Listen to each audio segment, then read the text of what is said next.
The Camping World Truck Series descends on the plains of Kansas and the Kansas Speedway. The teams are fine-tuning their strategies for the 5th race of the season.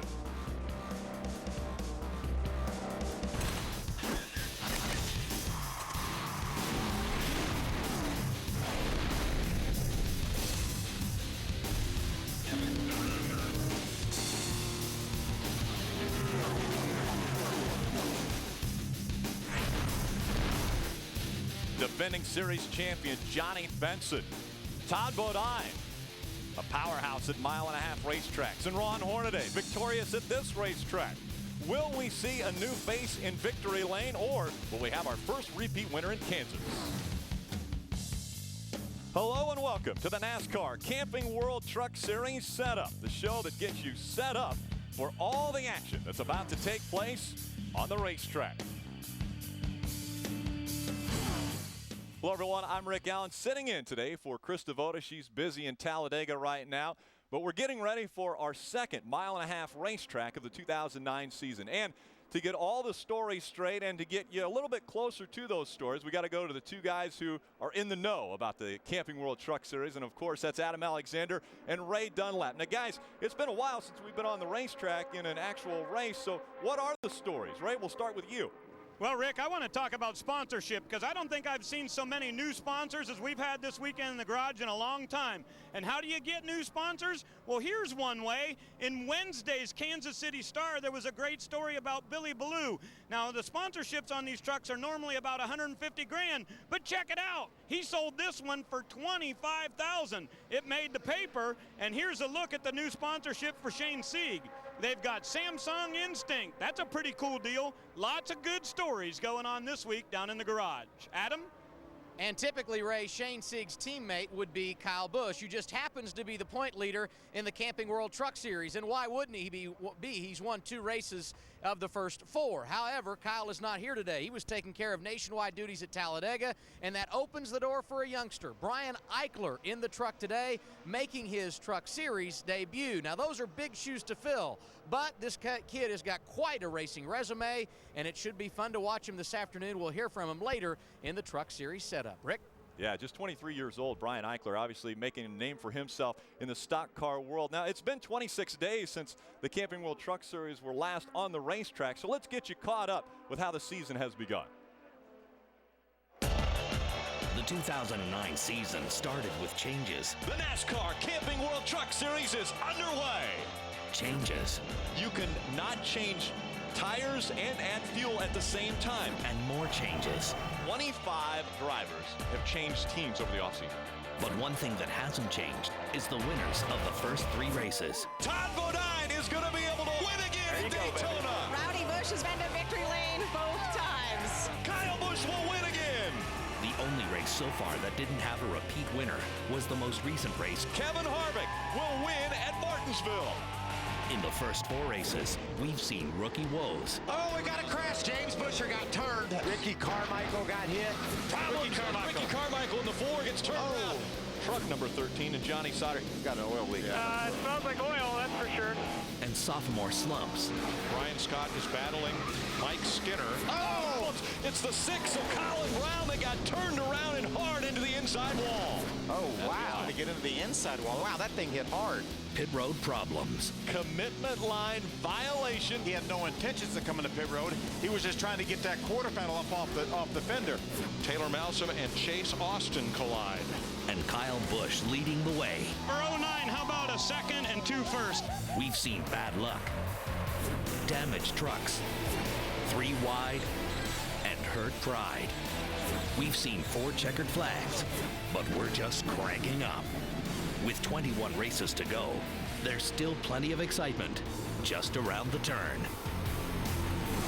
Amazing to think that's just the first 4 races of the 2009 season. We take a look at our point standings after those 4 races. Kyle Busch has been dominant, but Todd Bodine has been hanging right in there, just 38 points behind Kyle Busch. Ron Hornaday, obviously a 3-time champion, looking to make it 4 in the 2009 season.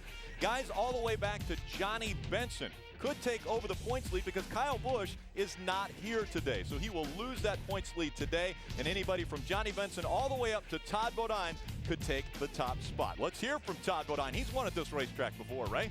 He absolutely has, Rick, and you know, when you look at the mile-and-a-half tracks, the Onion has gone to victory lane 9 times. That's pretty impressive.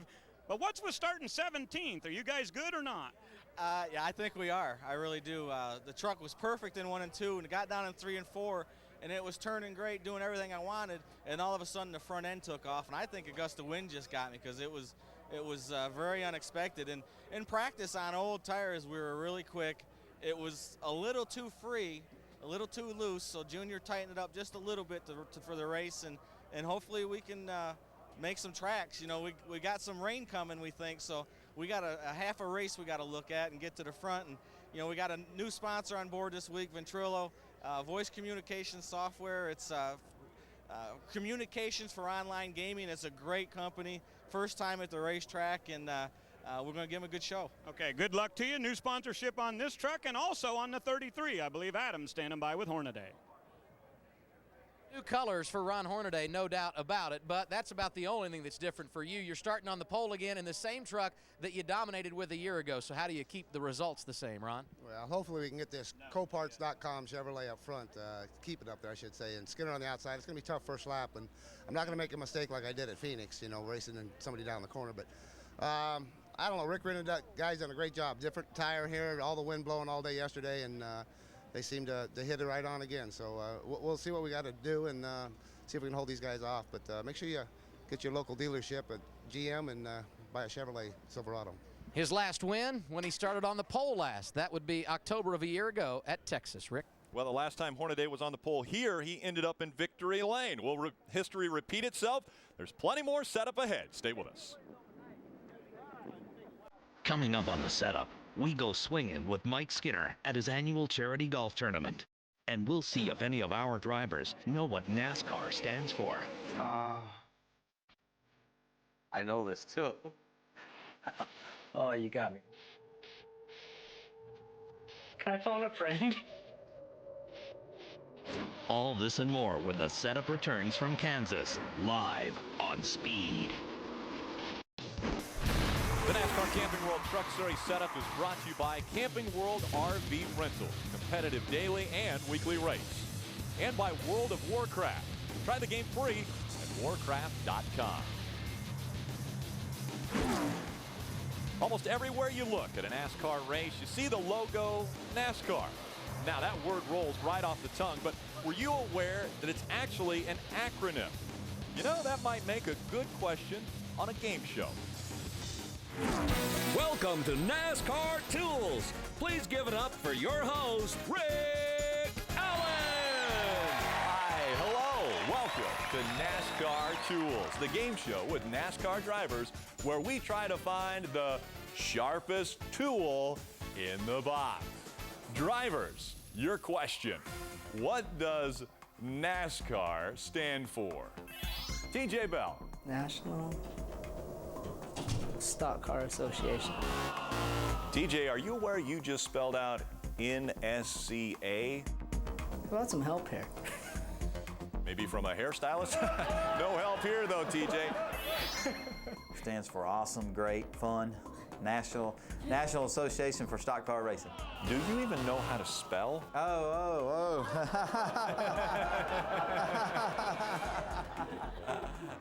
Todd Bodine, your family's synonymous with NASCAR. For real? Yeah, for real. National Automobile Stock Car, no. You're a NASCAR champion. Jeez, I can't remember. This is sad. National Automotive Sanctioning. Did you just say sanctioning? Colin Brown. No, take your time, Colin. International Space Station. It's National Association, isn't it? I'm pretty certain Ron isn't going to help you here. No, I don't want to try. It's just 6 words. National Association of Stock Car Auto Racing. And Rick Crawford, you get the answer correct. So Rick Crawford, you are the sharpest tool in the box. Tony, tell him what he's won. Well, Rick, today's grand prize is a Rick Crawford 2003 diecast, compliments of Ford. Join us next time on NASCAR Tools.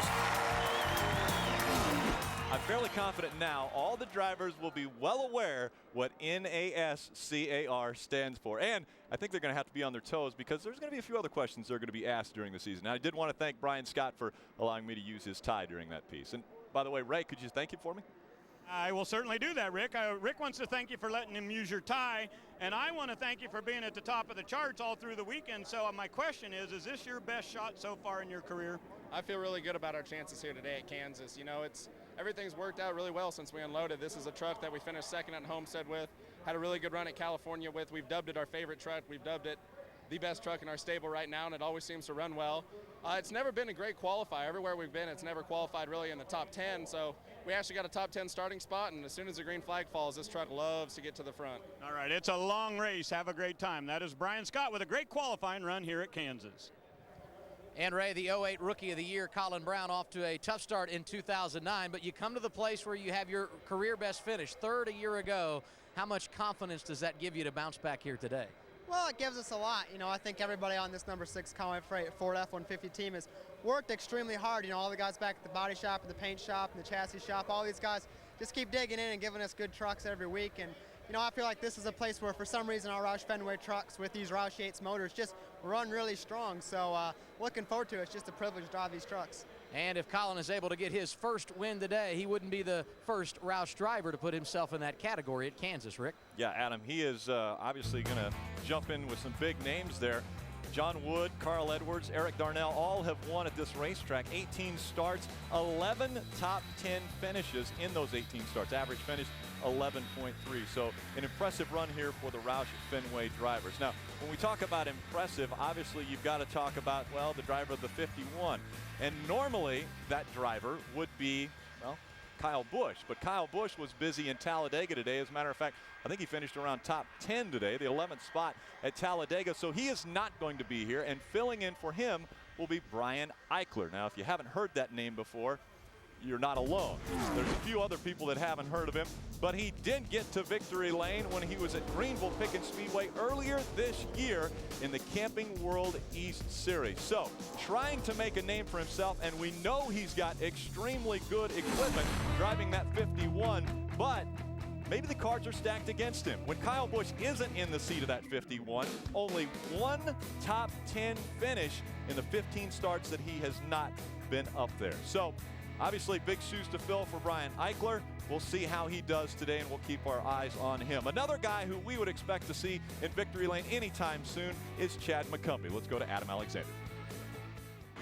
Great start to 2009 for Chad McCumbee, 8th in points after 4 races, starting 4th today. How do you capitalize on this great qualifying run? We just got to have a perfect day. You know, how about them SS Greenlight guys? I mean, they've worked so hard over the offseason, and I've said it time and time again, and we're still, you know, I think, turning some heads as the season winds into play here. So really proud of them. I mean, I think we've got a halfway decent race truck. I was happy with it yesterday in practice, and average speed-wise, we're as good as anybody. So we'll just hopefully stay in contention. This is, you know, 250-mile race, so it's one of the longer ones we're going to run this year, and just be there at the end. I mean, you got to thank GPSstore.com and Garmin for coming on board, ASI Limited, Spectrum, Axo, all our sponsors. You know, it's a tough time right now, and to have that kind of support is pretty awesome. This team has been so close so many times. Maybe today is the day for Chad McCumbee.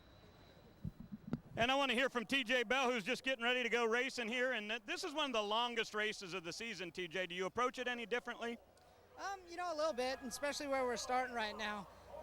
We didn't get the qualifying lap we really wanted with our Red Horse Racing Toyota Tundra, so we're going to try and keep the tires on this thing, all the fenders on it, and be there at the end of the race. And guys, remember, interesting strategies we'll be seeing down here with a long race, and the new pit stop rules could make it pretty interesting. TJ Bell roll off 20th. We'll expect to see TJ Bell in a, well, probably up front today, as he's been most of the 2009 season already, and actually throughout the 2008 season had a very successful run. 2009 has been explosive in the first 4 races. The next chapter is coming up. The NASCAR Camping World Truck Series is underway. Oh, wow. A big hit. Todd Bodine, 2 in a row at Daytona. And Rowdy wins. Oh, Kyle Busch will win again. Crash into one. Big crash.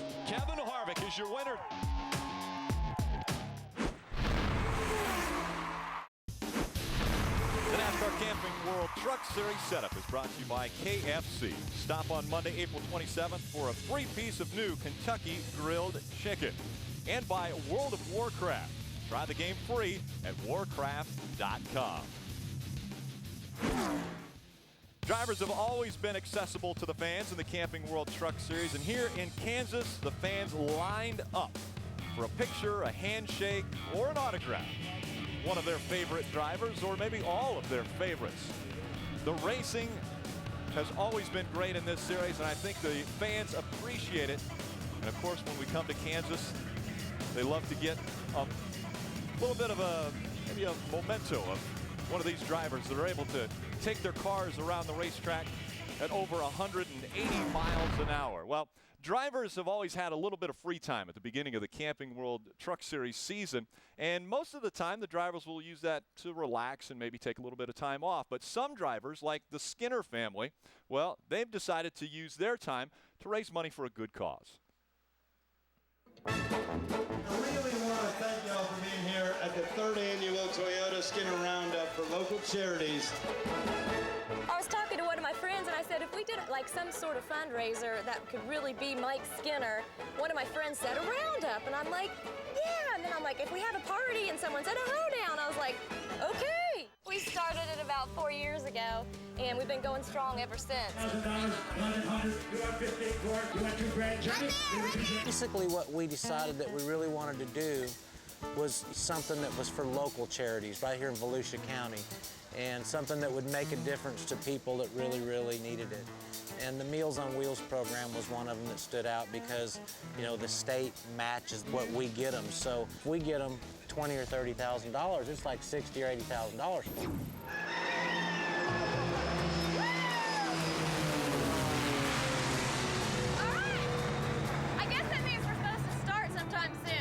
Well, we really don't go for a large volume of people. Yeah, but everybody wants to come. But everybody wants to come. It's fun. This is for charity. They told me I was getting paid. Oh, man, definitely duplex. I mean, we're having a blast. I mean, Michael Walter puts on a great tournament. It's my first year here, and Mike's done a great job putting this on, and just kind of relax and sit back and have fun. Yeah, I think this is the 4th time. You know, I'll keep coming back when Angie and Mike invites me. Y'all like that, though, did you? That got the hell out of here. 4! Of course, me and Skinner are teamed up, and all of a sudden, hole number 3, Randy Moss, shows up. So he hits the ball pretty good. As a matter of fact, he hits it real good. Yeah, swing hard just in case you hit it. That's something good on the green. I played like trash. I told Mike I'm not really that good, but you know, I have my spurts and times that I come out and, you know, give you a good approach shot or a good drive. I figured it out. Just need a TV camera looking at you. There it is. Hitting things perfectly straight. All right. Hey, y'all come to the next. Hey, y'all come to our second shot. I need to throw a dart by this hole. These NASCAR guys is something special, man. I mean, they love to hang out, they love to party, man, but they love to take care of business too. So I look forward to coming back next year. Very successful philanthropy for the Skinner family. Over $134,000 raised. You see that, the highest selling item. Robbie Knievel leather suit, over $4,500. And well, TJ Bell was the one who was able to grab that. Ron Hornaday actually was upset that he did not win the bid for that, but Mike Skinner said, well, we'll figure out how to make another suit for you. Let's hear from Mike Skinner. He's with Ray. Mike Skinner starts second in today's race, your 4th front row start in 7 events at Kansas. But you weren't totally happy yesterday in race trim. Is the qualifying run indicative of what we're going to see today, Mike? Well, you know, our Tundra qualified awfully well, but that's one lap. Our truck was extremely tight yesterday in race trim. So Eric Phillips has done a great job with this Tundra, and hopefully the adjustments that he's came up with overnight last night and incorporated in our truck will help it today. So we just got to let some laps get unfolded here and see, and we're going to kind of fall back in wherever we can, ride for a little bit, see what the weather's going to do, and that'll play into our strategy later on. Mike Skinner, 4 consecutive top 5s at this track. We've heard the word weather numerous times. We'll find out if it's a factor today. Well, 8 previous races at this racetrack and 8 different winners. We'll be right back. How about putting Ricky Hendrick in the history books as the first winner? John Wood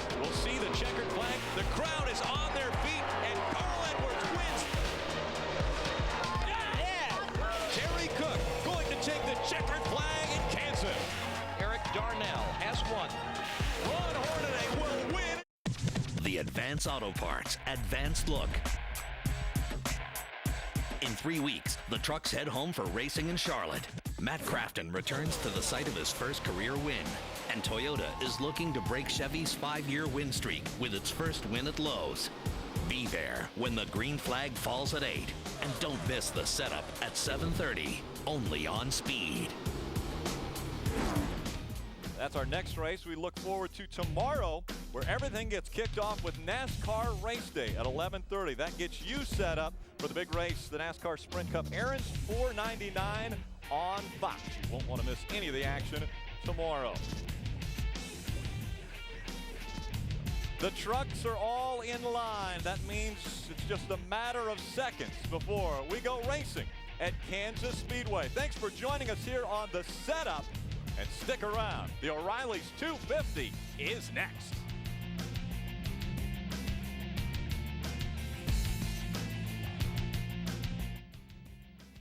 Kansas Speedway and the NASCAR Camping World Truck Series race, the O'Reilly 250 about to get underway. We've got to fire the engines, so let's go down for today's command. Race fans, are you ready for the most famous words in motorsports? Please welcome John Johnson, owner of Automotive Services, as he gives the command. Drivers, start your engines! All right, have a good day.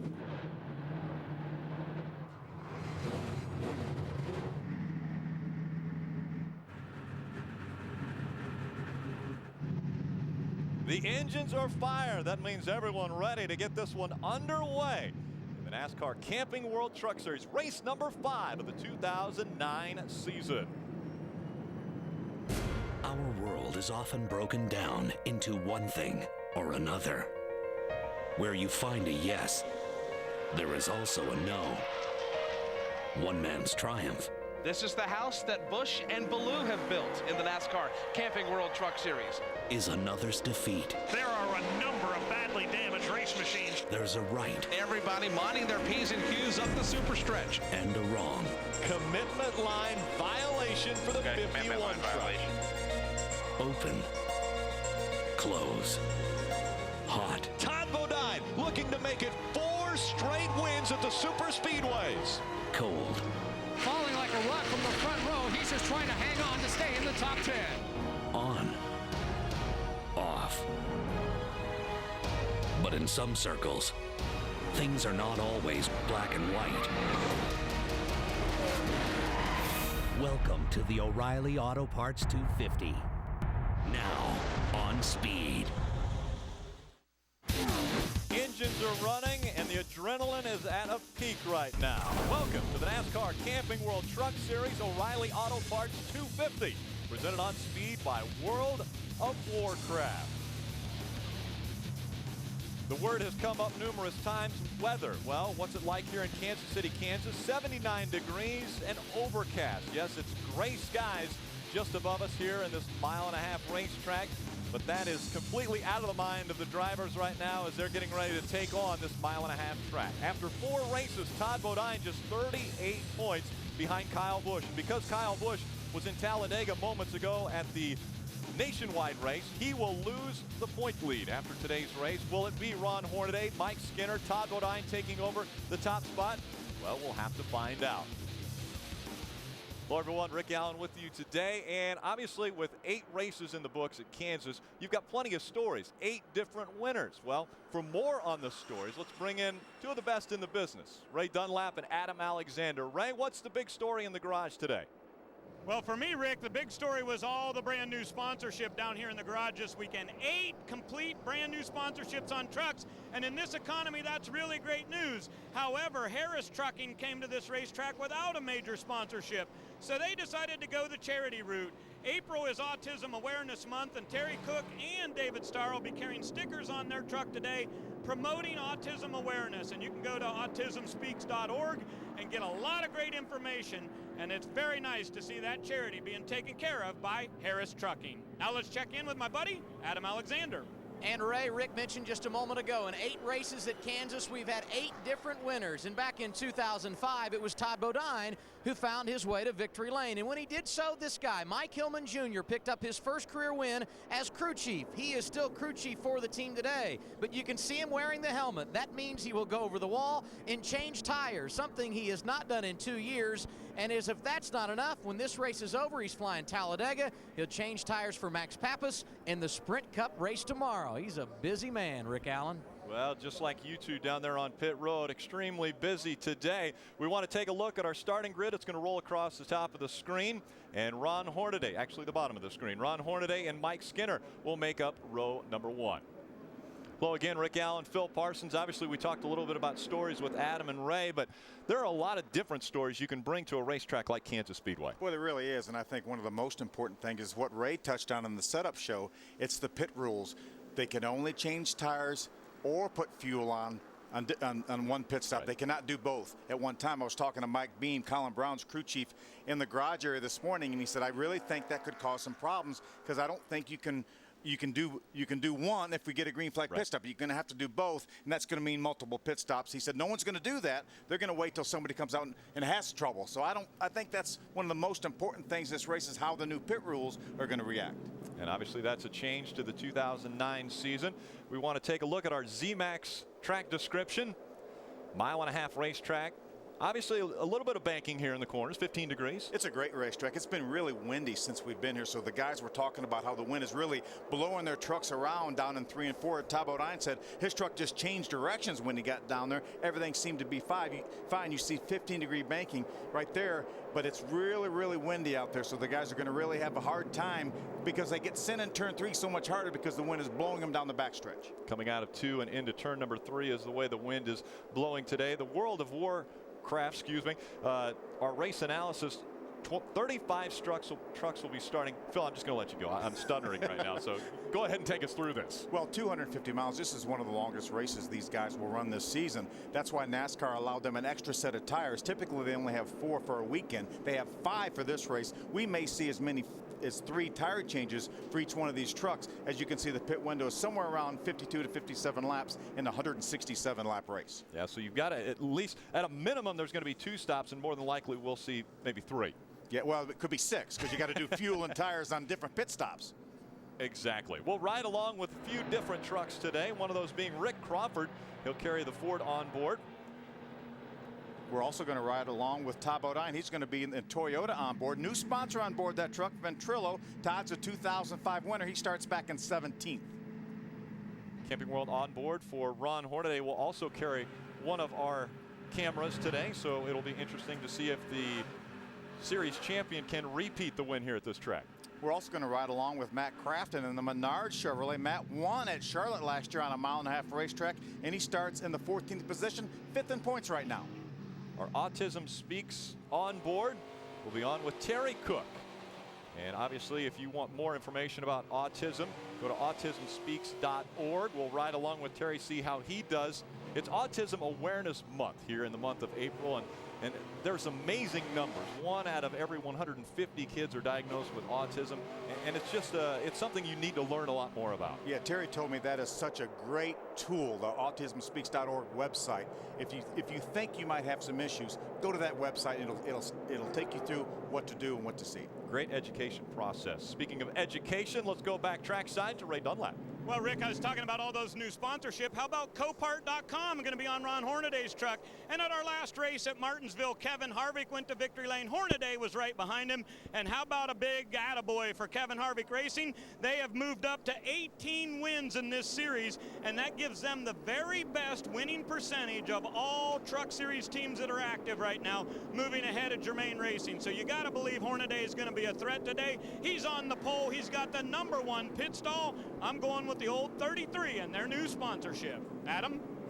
And Ray, we should also keep our eyes on another veteran, Rick Crawford, who starts 13th this afternoon. He has never won at Kansas, but 6 times he's finished in the top 10 in 8 different starts. And while he's not won, he's got some guys on his side who have. John Quinn, seen here, led Eric Darnell to victory lane a couple of years ago. He plays many roles with his team. And the crew chief, seen atop the box, Kevin Cowboy Starlin, was there when Carl Edwards won here a few years ago. Both hope their day this afternoon ends in victory lane as well. Rick? Field coming out of turn number 4, about ready to get the green flag as we go underway. 167 laps from Kansas. Hornaday in his 20th career pole leads the field to the green flag. Remember when Hornaday said he wasn't going to do what he did at Phoenix? He crashed on the first lap, battling for the lead from the front row. Just outside of him, Mike Skinner, a guy who doesn't want to relinquish a lead if he can ever grab it. And he's going to battle Hornaday down the backstretch, side by side for the lead. All the guys in the garage area said this racetrack has really matured. There's definitely a second group out there. Look at Skinner drive by on the outside. What a run Skinner has as he goes through 3 and 4, and he looks like he will lead our first lap at Kansas. The thing I love to see is look at all these trucks too wide here. Most of the time, a lot of these racetracks, they all fight for the bottom of the racetrack. By the time they get to turn 3 on lap number 1, here they are going side by side. We got to keep our eye on that 07 Chad McCumbee back there in 3rd right now. And how about Ricky Carmichael? A great qualifying effort for him in that Kevin Harvick Incorporated Racing. He really is. Kevin said we just want to get him laps. He ran the ARCA Remax race last week at Rockingham just to get some more laps. Got 200 miles of experience there. Had a great qualifying run here. So those two are battling for the 3rd spot right now. Chad McCumbee on the outside, Ricky Carmichael on the inside. Got our defending champion Johnny Benson, that one Red Horse truck right by. Oh, Ricky's getting sideways. Sideways goes Ricky Carmichael. Will he save it? Johnny Benson taps him. The field slows behind him. How about that for Johnny Benson? The caution flag will come out.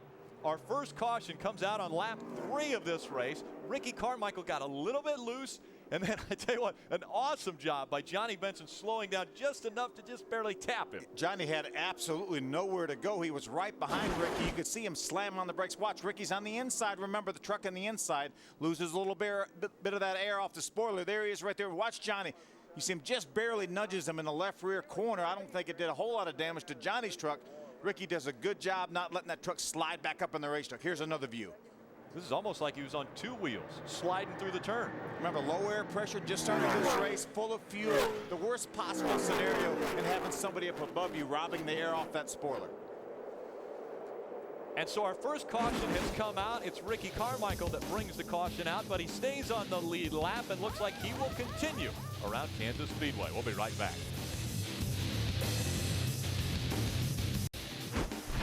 The NASCAR Camping World Truck Series on Speed is presented on Speed by World of Warcraft. Try the game free at warcraft.com. Brought to you in part by Camping World RV Rentals, competitive daily and weekly rates. And by Toyota.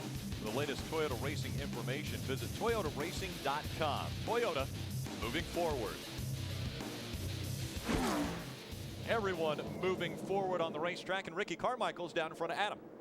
And unfortunately, he has gone the wrong direction after starting 3rd. Just got loose in traffic. That's what brought him around. Andy Houston, his crew chief, coaching him to stay in it. He said it is a long race. You will be fine. He has come down twice. Carmichael came first for 4 tires. No damage. He came back, as you just saw, topped off the fuel tank. He will rejoin the field. Not much track position, but the learning experience does continue for young Ricky Carmichael. Yeah, Adam, we're going to take another look at that incident. There's so little damage on that Ford truck. He gets sideways here. He's on the inside of Chad McCumbee. He's got Johnny Benson right behind him. Johnny with absolutely nowhere to go. He tries to get stopped. You can see the truck drive off the racetrack, makes very little contact with Ricky. So Ricky's able to come to pit road, get some tires on that truck. Here's what Matt Crafton saw in his Menards Chevrolet. You see Ricky sideways up there. You see everybody going different directions. Rick Crawford does a nice job. That's actually James Busher on the inside. Rick Crawford's teammate getting by. Really an excellent job by Ricky Carmichael to not overreact. And that's what we see a lot of time in young drivers, maybe inexperienced drivers. But here's a relatively young driver in this series and in stock car racing, and he did a great job keeping it straight. Green flag back in the air. Mike Skinner, who led the first lap and everyone since then, out in front, but not for long. Here comes Ron Hornaday to the outside. Ron got a great run there. He looked to the inside for a moment, then said, okay, I can't have the inside. I'm going to the outside, and he's bringing Chad McCumbee with him. Chad McCumbee with a good run as well, trying to take second away from Mike Skinner. And right behind him, Johnny Benson decided, well, this would be a good time to get back up front. We heard Johnny Benson on the radio during commercial break. He said, I need to know where am I on the list of drivers here, because I had to slow way down for that. When the caution came out, I think I was a lot farther ahead. So he got his position back in the top 5. Yeah, NASCAR determines on how they restart by where they are on the most recent scoring loop that they cross. But Johnny was slowing down so much to try to avoid TJ Bell that several trucks passed them. Rick Carmichael. He was avoiding Ricky Carmichael, exactly. Look at that 25 truck right of your screen here. That's Terry Cook. Terry started way back in the 16th position, already up to 6th, gained 10 spots already. Looking to break into the top 5. We ride along with Terry Cook. Wow, 3 and 4 wide as they came out of turn 4. There's that 8. That's Dennis Setzer in the 8 on the inside of the racetrack. And now you see that white line now. We don't have all out of bounds here. For those of our viewers that are going to tune in tomorrow to Fox to watch that Sprint Cup race, and they have that double yellow line that you can't go below, that's out of bounds. There is no such thing here. Everything goes.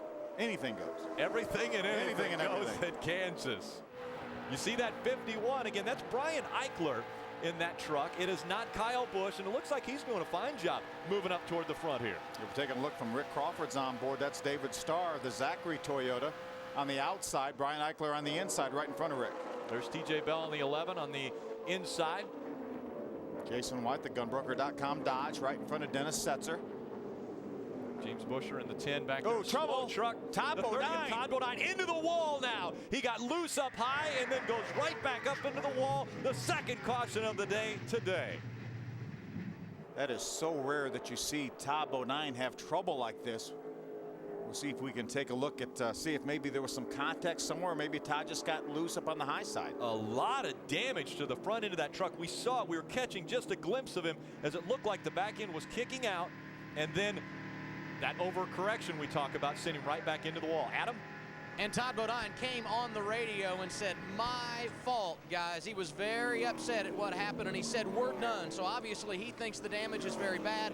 Mike Hillman Jr., the crew chief, came on the radio and said, do we need to go to the garage? And he said, yep, get the toolbox and the jack stands ready. It appears the guy that was in position to take over the point lead in Kyle Busch's absence today is going to struggle to finish this race. Todd Bodine pulling behind the wall as we speak. Remember, he was just 38 points behind Kyle Busch, who's not here today. There's another look. He was running about 13th when this happened. Looked like he might have got high, maybe got the right side tires and that loose stuff. When he got sideways, he was trying to catch the truck, and all of a sudden the front end grabbed and it turned him into the outside wall. This is Rick Crawford's view. Oh, Todd was on the inside of another truck and got loose. That's what happened. That's what put him up in the loose stuff. Right along with Todd, will feel what he had happen. Yeah, he's going to drive to the inside of a truck, and just like Ricky Carmichael, he's going to get loose on the bottom. He chases the truck up the hill. You hear him working the throttle. He has it saved there, and then the thing catches. The right front catches and into the outside wall. So Todd Bodine now has taken the 30 behind the wall, and that crew goes to work to see if they can get him back out on the racetrack. The O'Reilly Auto Parts 250 continues on Speed after this. Get more NASCAR at SpeedTV.com. Comprehensive news and analysis, exclusive features, and more. Just go to NASCAR section of SpeedTV.com. You'll definitely want to stop by there here shortly. NASCAR Camping World Truck Series live chat on SpeedTV.com. Hosted by SpeedTV.com's Tom Jensen. And special guests today, 05 truck champion Ted Musgrave will be on there from 6:30 to 7:30. And then 3-time truck champion Jack Sprague from 7:30 to 8:30 for live chat on SpeedTV.com. Green flag back in the air. We have a live restart right now. We do. Again, Mike Skinner in front of the field. Ron Hornaday jumped out in front of him. Look at Terry Cook jumps to the outside of Johnny Benson, trying to take over 4th spot. Looking at Mike Skinner now for 3rd. Skinner lost that lead to Hornaday on the restart. Now we see Matt Crafton move to the inside of Johnny Benson. and Terry Cook trying to take the position away. Looked like Matt had a bad angle getting in the corner. Mate was a little bit afraid he might get a little bit loose, backed off wisely. It looked like Chad McCumbee had a windshield tear off just fly off of his truck, or at least maybe not his, but another truck, but it flew off right in front of the rest of the field. Yeah, that thing gets on the grill and you'll have an overheating problem in just a matter of a couple laps. Matt Crafton's truck started in the 14th spot, already up into the top 10. He's running 6th right now. There's Colin Brown on the inside in that Conway Freight 6 Ford F-150. Matt was a little bit tight there. He had to pedal the throttle a little bit up off the corner. You hear him pedaling that throttle, trying to keep that front end down. He's got Colin Brown, the Conway Ford, right behind him. About how many laps can these guys go almost full throttle on fresh tires? I'll tell you, this racetrack is only banked about 15 degrees, so I don't think they're going to run hardly any laps full throttle in race trim. We saw a lot of guys run 1 and 2 wide open qualifying. Because of the wind, they had a little bit more problem down in 3 and 4, but once you get some heat in these tires, you start with such low air pressure, I doubt that they're running any of these laps wide open. Mike Skinner was out in front. Ron Hornaday was the pole sitter of this race, but Skinner wasn't able to hold off Hornaday after we had got our next restart, so he jumps out front. Ray Dunlap. And Rick, I just wanted to follow. Phil's exactly right. They can go through 1 and 2 pretty much wide open, but nobody's doing it in 3 and 4. And Hornaday also has something else that he's worrying about. His truck is actually overheating a little bit. So he just talked to Rick Wren on the radio and said we may need to pull some tape. Rick reminded him that the air temperature is going to be going down here at Kansas as we start to get some darkness, so that should help out too for the 33. Right behind him, Chad McCumbee just a little bit tight when he comes off a 4.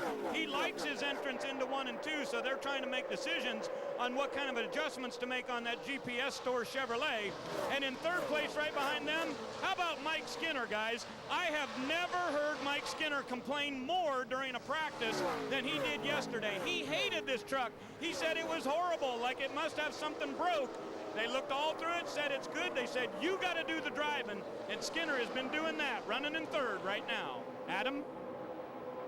Ray, the work continues on Todd Bodine's truck, and Todd just sits patiently inside. What happened on the track, Todd? I just messed up. You know, I got sucked around. Had a great truck. The truck was incredible. And went down into 1 under Timmy, and you know, he didn't cut me any slack and came down pretty tight on me and just took the air off the truck, and I couldn't save it. Saved it once and twice, and the 3rd time got in the wall, but I hate it for this team. It was awesome. The truck was incredible. We were really good, and didn't want to start this relationship with Venturillo this way. It's a great company, and you know, we're Germain Racing, so we're not giving up. A disappointed Todd Bodine. You know, that's what breaks your heart as a driver, Rick, when you have such a good truck. And all the people in the garage area said Todd had one of the very best trucks in practice yesterday, and something like that happens. And when he talked about Timothy Peters keeping him very tight, he didn't do anything wrong. You know, but when you see these trucks, we saw it twice already in this race with Ricky Carmichael and Todd on the inside of another truck. Just like right now, we got Dennis Setzer on the inside as well as Ricky Carmichael. They lose some of that rear downforce, and early in the race, it's really easy for those trucks to get turned around. Very close door-to-door racing here right now. Dennis Setzer on the inside, the 11 of TJ Bell on the outside, and Brian Eichler back behind him. 2 laps ago.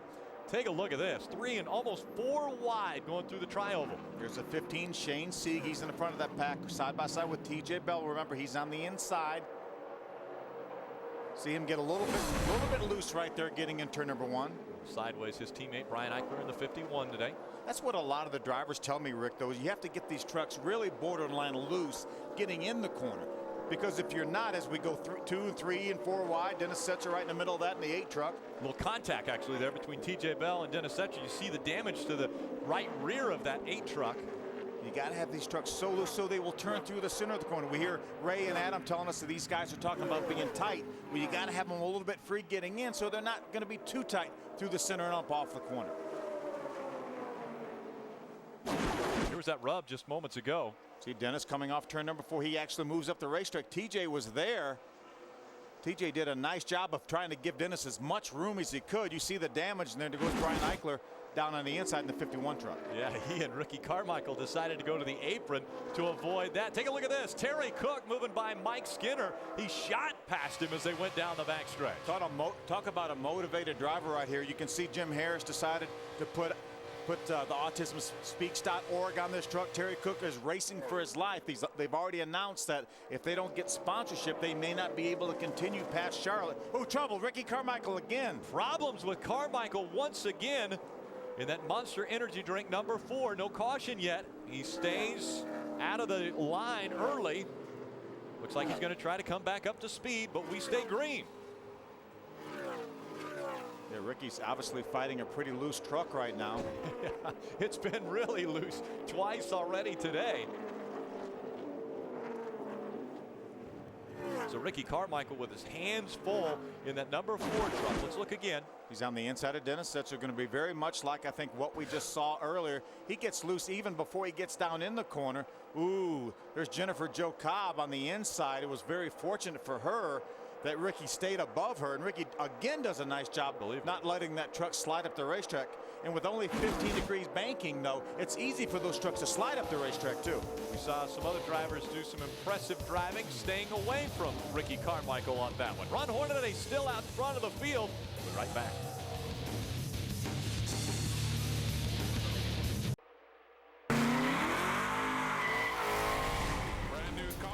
Brand new sponsorship, Jurassic Park The Ride on board the number 24. The Jurassic Park car was bad to the bone. It was, they were in different zip codes. It was not even close. From the first time that car went on the racetrack, it was just wow. He could run it on the bottom. The car never moved. It looked like a slot car. It looked like when you were a kid and you made one of those slot cars, that's what it looked like. And even when we watched on the racetrack, went, wow, that thing is unbelievable. When's it going to give up? You know, when's it going to slide up the racetrack? Nah, it wasn't. Jeff Gordon wins the 1997 running of the Winston. You know, we had such an awesome car that NASCAR said, we don't want you to bring this version back. And they made some rule changes so that we could. Celebrating 25 years of All-Star memories. Don't miss the NASCAR Sprint All-Star Race on Speed, Saturday, May 16th, 7 p.m. Eastern. NASCAR on Speed. Be there. Welcome back to Kansas Speedway. Ron Hornaday still in front of the field. Right behind him, though, Terry Cook trying to gain a little momentum and gain that lead. Well, we got 21 days till the All-Star race. Just 21 days until the All-Star race. And man, I'm cannot wait for that. We won't see Tyrannosaurus Rex again. Battle for 7. Colin Brown on the inside, Matt Crafton on the outside, and the momentum carrying Crafton by. Let's see if he can keep that position as they go through 1 and 2. You see Matt Crafton up the racetrack a little bit, giving Colin a little bit of room. This is really early in the race. We've only run 32 laps. No sense fighting for positions right now when we know we have to run at least 84 laps to get to halfway. Colin Brown still with the preferred line down on the bottom, just outside of him. Matt Crafton still trying to take that position. Adam. And Matt has been talking on the radio about the handling of his truck. Hasn't been real specific, and they've been trying to move him around on the racetrack to help him. It worked for a while when he rallied up to 6th. Unfortunately, he lost that position to Brian Scott, and as you can see now, the Conway Ford on the inside. That Colin Brown, as you guys said, trying to take it away, Ray. How about Terry Cook? He has been slicing and dicing through that field, moved his way up to 2nd, and Cook came on the radio and told his crew chief, Danny Rollins, that he felt like the truck was really tight when he was in heavy traffic. And Danny said there's an easy solution to fix that. Become the leader, and you don't have to worry about traffic. That's one way to do it. I'll bet. Well, I don't know if we want to hear the response, but I'm guessing the response had to go something like, let me drive. It's no surprise to see Terry Cook and that autismspeaks.org Toyota running it the way that he is. They've been running extremely well last year. Really, from the time he jumped back in this truck late in the 2008 season, they have run extremely well. This is the same truck that they ran at Homestead and had a very, very good truck there. Didn't quite get the finish that they felt like they deserved there, but they had an excellent truck, and they've had a good truck all year. Right now, currently 6th in the points. And Kansas is a good racetrack for Terry. He's won at this facility. Only one of 3 drivers that are in the field that have been to victory lane here. I talked to Terry this morning. He said he really struggled in the first practice, and he and Danny got their heads together, Danny Rollins, his crew chief, and made some changes and really improved that truck for the second practice, and obviously it's worked. Just in front of Terry Cook, the 4 of Ricky Carmichael, has had his hands full all day, getting sideways for our first caution on lap 3. You see Matt Crafton trying to get around Taylor Malsom in that 81. I think Taylor Malsom has done a nice job this year. Very, very young driver. Taylor's only 20 years old. He's had 3 top 15 finishes in the 4 races we've had thus far. The only blemish on that was at California when he had a 24th place finish, including that best finish of 10th right there at our season opening Daytona race. There we see Brian Scott fastest in both practices yesterday. Oh, we got smoke rolling out of one of the trucks. The 48 slows. That's Brandon Knupp. Slows on the racetrack. That brings our 3rd caution of the day out. Rockingham Speedway, the sponsor on the side of that, Andy Hillenberg. Just there last week for that big ARCA race, won by Sean Case. Kenny Schrader, one of our broadcast partners, occasionally dominated that race and ran out of fuel with 2 laps to go. So close. Well, speaking of fuel, now that we've gone 38 laps, I'm sure we'll see probably all of the competitors on pit road, since we knew that the pit window was going to be anywhere from 52 to 57 laps. So I would think that we would see everyone coming down pit road. Here is our Aaron's Lucky Dog recipient. Ricky Carmichael in the 4 will get a lap back. Ricky has been really lucky this race. He spun out twice, and he's going to be back on the lead lap here just as soon as NASCAR will send him around the pace truck. Take a look at why we're under this caution. There is the smoke as the engine expired for Brandon Knupp in that 48 truck. Yeah, Brandon did a nice job getting that truck down to the apron as soon as he could to keep him oiling down the racetrack. And that was after he came out of turn number 4 and just before the entrance to pit road. So Ron Hornaday continuing to lead at Kansas Speedway. Terry Cook runs second. The gap now closed up. 4 tires and fuel. Those 2 trucks. 4 tires only. We just heard Rick Wren, and old habits are hard to break, say 4 tires and fuel, but you can't do that this year in the Camping World Truck Series. The rule is fuel or tires on each stop, but you can't do both. Yeah, I think they want to put the tires on now. That's going to take longer than putting the fuel in. So if they're going to go with 4 tires, they want to do that this pit stop, and then they won't spend as much time on pit road the next time they come in. And again, it's a quickie yellow, so as soon as pit road is open, the field will make their way down, and here they come.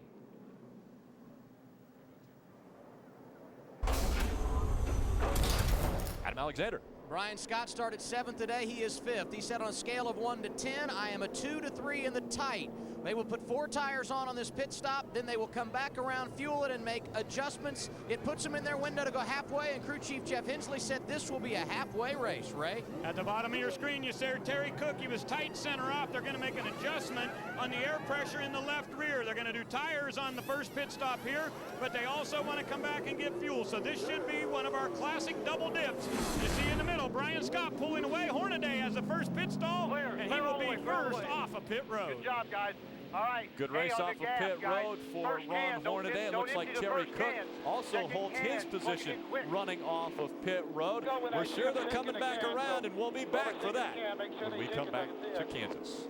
We're going to have to switch.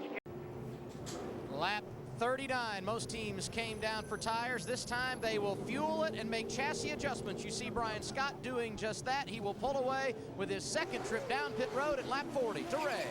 Terry Cook was second on that last pit stop, and they get all the fuel in it, but he's going to lose a number of spots on this end of pit road. Hornaday gets his fuel, but Terry Cook looks like he's going to lose about 7 spots by getting extra sure that it's full. Yeah, we saw the 5 of Mike Skinner, it looked like, won the race off of pit road this time. An impressive run for him. Ricky Carmichael also jumping out front, but he got the Aaron's Lucky Dog, so he has to go to the back of the longest line. We'll see the restart from Kansas Speedway when we come back.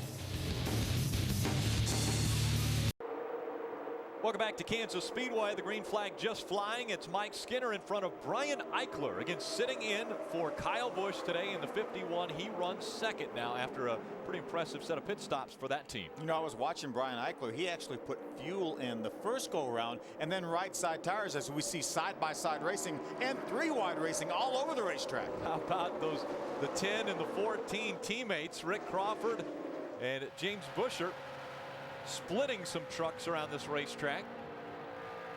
These drivers and crew chiefs now all know that we're getting reports that there is weather in the area. This may be only a half distance race, which is 84 laps. We're 40 laps from that. So right now, track position is extremely critical. Yeah, you can see on some of our cameras, you see a little bit of the precipitation. It's been raining lightly, but they don't think it has affected the racing surface, and the drivers up to this point have not complained about it, so we continue to race. See the sparks underneath that 6 truck left of your screen. Colin Brown, not sure exactly what's going on. Ron Hornaday goes by him on the outside. Here comes Terry Cook. Maybe just low air pressure because they put tires on this most recent caution flag. Johnny Benson trying to go by him. You see the pack on the right side. Timothy Peters in the 17. Good side-by-side racing back here as well. James Busher, that blue truck in the middle of the screen. And now the caution comes out. We believe it is for the precipitation that is in the area. So caution once again at Kansas Speedway. And we're about, well, we're a long ways away from the end of this one. But it looks like a pretty strong cell of weather is about on top of us. So this light rain right now is just the precursor to what's about to happen. Well, that's a pretty negative. I like the way you turned quickly at me and went, well, that's not very nice to say. Yeah, we have to get this thing in here. Yeah, we definitely do. NASCAR will do all they can do. You can see a little bit more moisture on that camera lens, but they will more than likely, unless they feel like the rain is getting too heavy, leave these trucks on the racetrack to try to keep the track as dry as they can. One other thing that we're fighting is there are no lights here at Kansas, and so we could be fighting darkness as well as the moisture. You see right there, one of the irises of the cameras just changed to make it a little bit brighter. Our Aaron's lucky dog goes to Gabby DiCarlo in the Great Clips number 90 Toyota Tundra. So she will get a lap back, and that will put her back on the lead lap, which will make it 23 trucks still on the lead lap as we've completed 46 laps of the 167 scheduled. And just moments ago, there was a large flash of lightning in the area. So that weather you talked about is in the area. O'Reilly Auto Parts 250 presented on Speed by World of Warcraft. Coming up next. And we welcome you back to the Kansas Speedway. And we were talking when we went to break how the severe weather is in the area. Well, now we're going to prove it by checking out the radar right here at the NASCAR trailer. This dot right in the middle, the Kansas Speedway. And you can see down to our southwest what is coming. Now, these boxes on the screen, those are watch boxes. You would have to ask your local meteorologist exactly what those mean, but we can tell you the green is rain, the red severe weather. So it's obvious this stuff is on the way, and when it gets here, we could have a big-time issue. Now, the good news is we heard from the spotter stand that the rain had stopped, at least up there. We'll continue to monitor the situation, but we can tell you the radar does not look good. Well, again, the radar doesn't look good, but there's been a lot of time we'd have missed. Oh, there's Mike Skinner. Is that the pace truck? That 5 Mike truck? Skinner is now the pace truck. Randy Kaiser's in the pace. Wait a minute. We're getting ready to restart this race now. You see the lights are still on now on the pace truck, which is indicative of not going green. Right. Randy, though, ducks to pit road, and Mike Skinner's left out there, and there was no green flag from the flagman. Yeah. See, Mike Skinner's are waiting for the green flag. He actually goes at the restart point, but he never got the green flag. Well, you drivers, when the pace truck pulls off the racetrack, you think you're going to see the green flag. Absolutely. That's what you're trained to do. Yeah. So we'll see what happens this time. They're coming out of turn number 4. He has the green flag in his hand. And Randy Kaiser caught up to the field and now pulled down pit road. He pulled onto pit road. Now the field back in the hands of Mike Skinner. Let's see how he does on the restart. Brian Eichler right behind him. Green flag back in the air.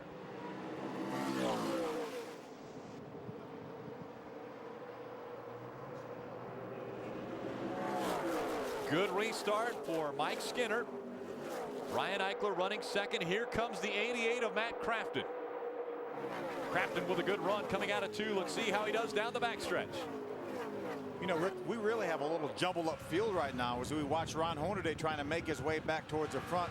Hey, Ray, were these crew chiefs thinking about rain and maybe using a little strategy? A lot of strategy, Phil, and the big question is, what if we keep going green? And that's what Ron Hornaday's crew chief Rick Wren said, and Danny Rollins down here on the 25. So they dumped 2 cans of fuel in their truck. You may have wondered why they didn't get off pit road quickly. Well, they got 2 cans of fuel, and lots of other guys just got 1 can. The caution is going to come back out as the rain is starting to come down again here at Kansas. But if we're able to continue this race, and it continues yet today, there's a lot of trucks out there that could be in danger of running out of fuel. But right now the rain is coming back, and we just heard some thunder. Yeah, the caution has come back out again, and we've seen some of the rain hitting some of the fans here. You see, obviously, Kansas City Royals, one of the teams in the area, sporting their colors. We don't want to see, obviously, lightning in the area, and that was that flash of lightning that you're seeing off of Ron Hornaday's truck. So lightning and thunder in the area, and that is obviously one of the reasons they want to protect not only the drivers but the fans as well. The fans, we've got spotters on the roof, and there's all cameramen. We have all sorts of personnel up on the roof. So we're getting a report that NASCAR will bring the trucks down pit road. There's the spotters right there. Yeah, dangerous job right now. Yeah, they will be taking cover here momentarily. Getting a report they're going to bring the trucks down pit road. We're seeing a lot of rain now in front of those. You can see it through the camera a little bit better, but it is raining harder, and probably a matter of time, just a short matter of time before we lose the track. Hey, that's us. If you ever wondered where we were during the broadcast, it's normally right at the start-finish line. I'll have to stand up. Yeah, I'm not as tall as Rick. So. Well, that's not true. That's not true. Well, if I stand on the box, I have it.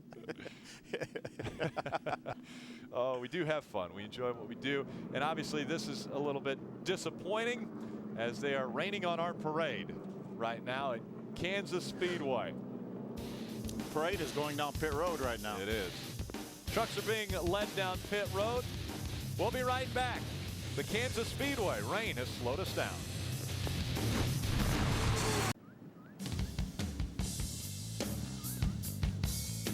Welcome back. Rain delay. The O'Reilly Auto Parts 250 presented on speed by World of Warcraft. It's time to take a closer look into the camping experience with Camping World's Destination Recreation. It's Camping World's Destination Recreation. Thank you.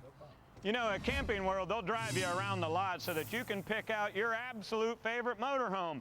Is it a Class C unit, or is it the Mac Daddy Class A? Well, maybe you're not quite ready to commit to purchasing a motorhome. Well, guess what? They actually have a rental program from coast to coast, and you can even get it going one way. You want to start out in New Jersey and end up in Florida? No problem, they can do it. And starting at just $19.95 a day, you can find out if RVing is just right for you. I think it'd be just right for me. I'd love to travel around in one of those RVs from Camping World. I'd ride with you if you drive. I don't know. You've ridden with me before. I'm not so sure. I guess I'd eager have to say that. Test you out first. Well, the umbrellas obviously have come out. The rain has, well, it's actually lightened a bit since we saw the big drops coming early on, but a red flag condition here at Kansas Speedway. The clouds look to be breaking up just a bit. And that's off the backstretch, which is looking to the east of us. And one of the drivers already out of his truck because of this, Brian Scott. Adam. And he did not want to see the rain. Riding in the 5th position, and you just told me this truck is really good. I want to race today. Yeah, our truck is really good. We've just got it working on the high side really well, and I can stay in the throttle a lot, and I'm able to drive up and drive around people. And I just heard somebody saying it was lap 52, and that's kind of ironic because we're in truck 52, and it's been our favorite truck. It's a truck that finished second at Homestead, led at Atlanta with 6 to go, was driving to the front of California until we ran into problems. It's a truck we love, so I'm hoping this is an omen, and I'm hoping we get this race in. But if not, I know that truck will be good any day of the week whenever we do get it in. Let's talk a little bit about your season. Got off to a slow start after that great run, as you mentioned, in the season finale at Homestead. But the last couple of races, we've started to see signs of this thing coming together. Our team has been a top 10, top 5 team week in, week out every time we've shown up at the race. Daytona is Daytona. You know, we ran up front, we led laps there. We were running like 5th on the last restart and tried to get the outside line to go. Ended up finishing 12th, but that's just Daytona. And like I said, California, we had a really good truck. Drove up to 3rd, you know, real early, real easily, and then had that mishap with Skinner. Atlanta, we're leading with 6 to go and just got Harvick on the outside of us, got us loose, finished 10th. Martinsville finished 8th. So, I mean, we've been there. The results haven't been exactly what we want. You know, we've put ourselves in position. We've been doing really good. I'm really proud of our team, our Albertsons Toyota Tundra. We got started late. We got started in January, and, you know, really, I'm jacked up. I'm excited. I'm excited after a month off from Martinsville to be back here, and I just wish it wasn't rain conditions right now, and I wish we were out there running. And I think if we were, you'd see the 16 either 1st or 2nd right about now. Brian Scott says rainy conditions because officially it's not raining now. It stopped, and we'll see if the front continues to move through, Ray. And Adam, I will play meteorologist just a little bit for you because the wind is blowing significantly here, and I think that's going to help us dry the track really well. But I've got a question for you, my friend. I'm not sure that I've ever heard a driver complain much more than you did yesterday, and your truck's been out front all day. What's the reversal? Well, it's still not good, I'm telling you. I mean, it's not as good as Ron and a couple others. We're really, really tight, but Eric's done a great job with this truck. He's gaining on it. We're getting it a little bit better all the time, and, you know, the best we can hope for is either we get to halfway and it rains again, or, you know, we just get the thing worked out a little bit better, Ray. It's not that good, trust me, but it looks good out front. It feels good out front. It feels good to lead laps once in a while, so it's great. At least we got 5 points. You know, we've had such a slow start to the season this year, but we're about ready to kick into that summer stretch. So summarize how 2009 has gone so far for you and this Randy Moss team. Well, it's just been wonderful, you know, with the guys starting as late as they did in the whole mix and changing manufacturers, getting 2 new drivers, and adding a team. I think the guys at Randy Moss Motorsports has just done a phenomenal job, and it's a tribute to David Dollar and Eric and Doug and all those guys that worked all those midnight shifts, you know, and around the clock to put it together. But you know, we've had some runs that we should have finished better than we did, and we've had some runs that we probably shouldn't have finished as good as we did. So it's kind of been kind of a 50-50, kind of balanced itself out so far. I think at Martinsville, if we'd have been in the front, I don't think they could have passed us. We probably finished a little better in Atlanta than we should have. Well, we wish you good luck the rest of the day today. I'm telling you, this is unbelievable seeing Mike Skinner up front. He was not happy with that truck yesterday, but like you said, looks good up front, guys. And Johnny Benson was working in the truck a moment ago, and now you're working outside the truck. Tell us what you're doing. I'm thinking it's going to be a little dark when we go back to read, so I got to change the seal a little bit. But Red Horse #1 is not bad. I mean, we need to be just a little bit better, but we're working on it. Tripp and those guys are doing some good adjustments. We had a little miscommunication on pit road. I didn't know where a pit was at. I couldn't find a sign, and I asked for behind one vehicle, and he said, yeah, but I thought I was thinking, I mean, right behind me, not 5 or 6 down. So that was my mistake there. But I didn't go by it, so that was a good thing. That is positive. And, you know, we were talking to Brian Scott a minute ago about the fact that after a strong 08, 09's gotten off to a slow start, and of course you won the championship last year and didn't get out of the gate exactly as you would have wanted, I'm sure, but this team seems to be gradually gaining some momentum, Johnny. It is. You know, California is really the only track we didn't run good at. I mean, we ran really good at Daytona and you know, felt we could run in the top 3 again there, and of course with the big wreck there we got taken out. But it all in all, yeah, I mean, Tripp Bruce and the guys are doing a great job. I'm 2 spots ahead of last year. So last year at this race I was 9th, and we're 7th. So long ways to go. So I mean, it's a lot of good racing, a lot of fun yet to happen. Be great to get a sponsor on this Tundra. So we're working pretty hard at that. So if anybody's out there, we could use some of that. But other than that, I mean, this team's capable of winning a championship, but we've got a little work ahead of us. You mentioned this team. The guy is pretty much still intact from a year ago, but a different organization. Have you been able to climb those challenges as you expected, or has it been more difficult than you thought? Well, it's you know, there's 4 or 5 guys that were there from last year, but the challenge aspect hasn't really been at the racetrack, it's been at the shop. You know, we've Tripp's made some changes there, trying to do our own bodies, trying to, you know, do everything there. So, you know, when I decided to do this at the end of November, it was hard because when we went there, we needed to do a couple things more to be a championship contender team. So he's got a great race team there, great facility. Just had to move some things around, and I think it's in pretty good shape.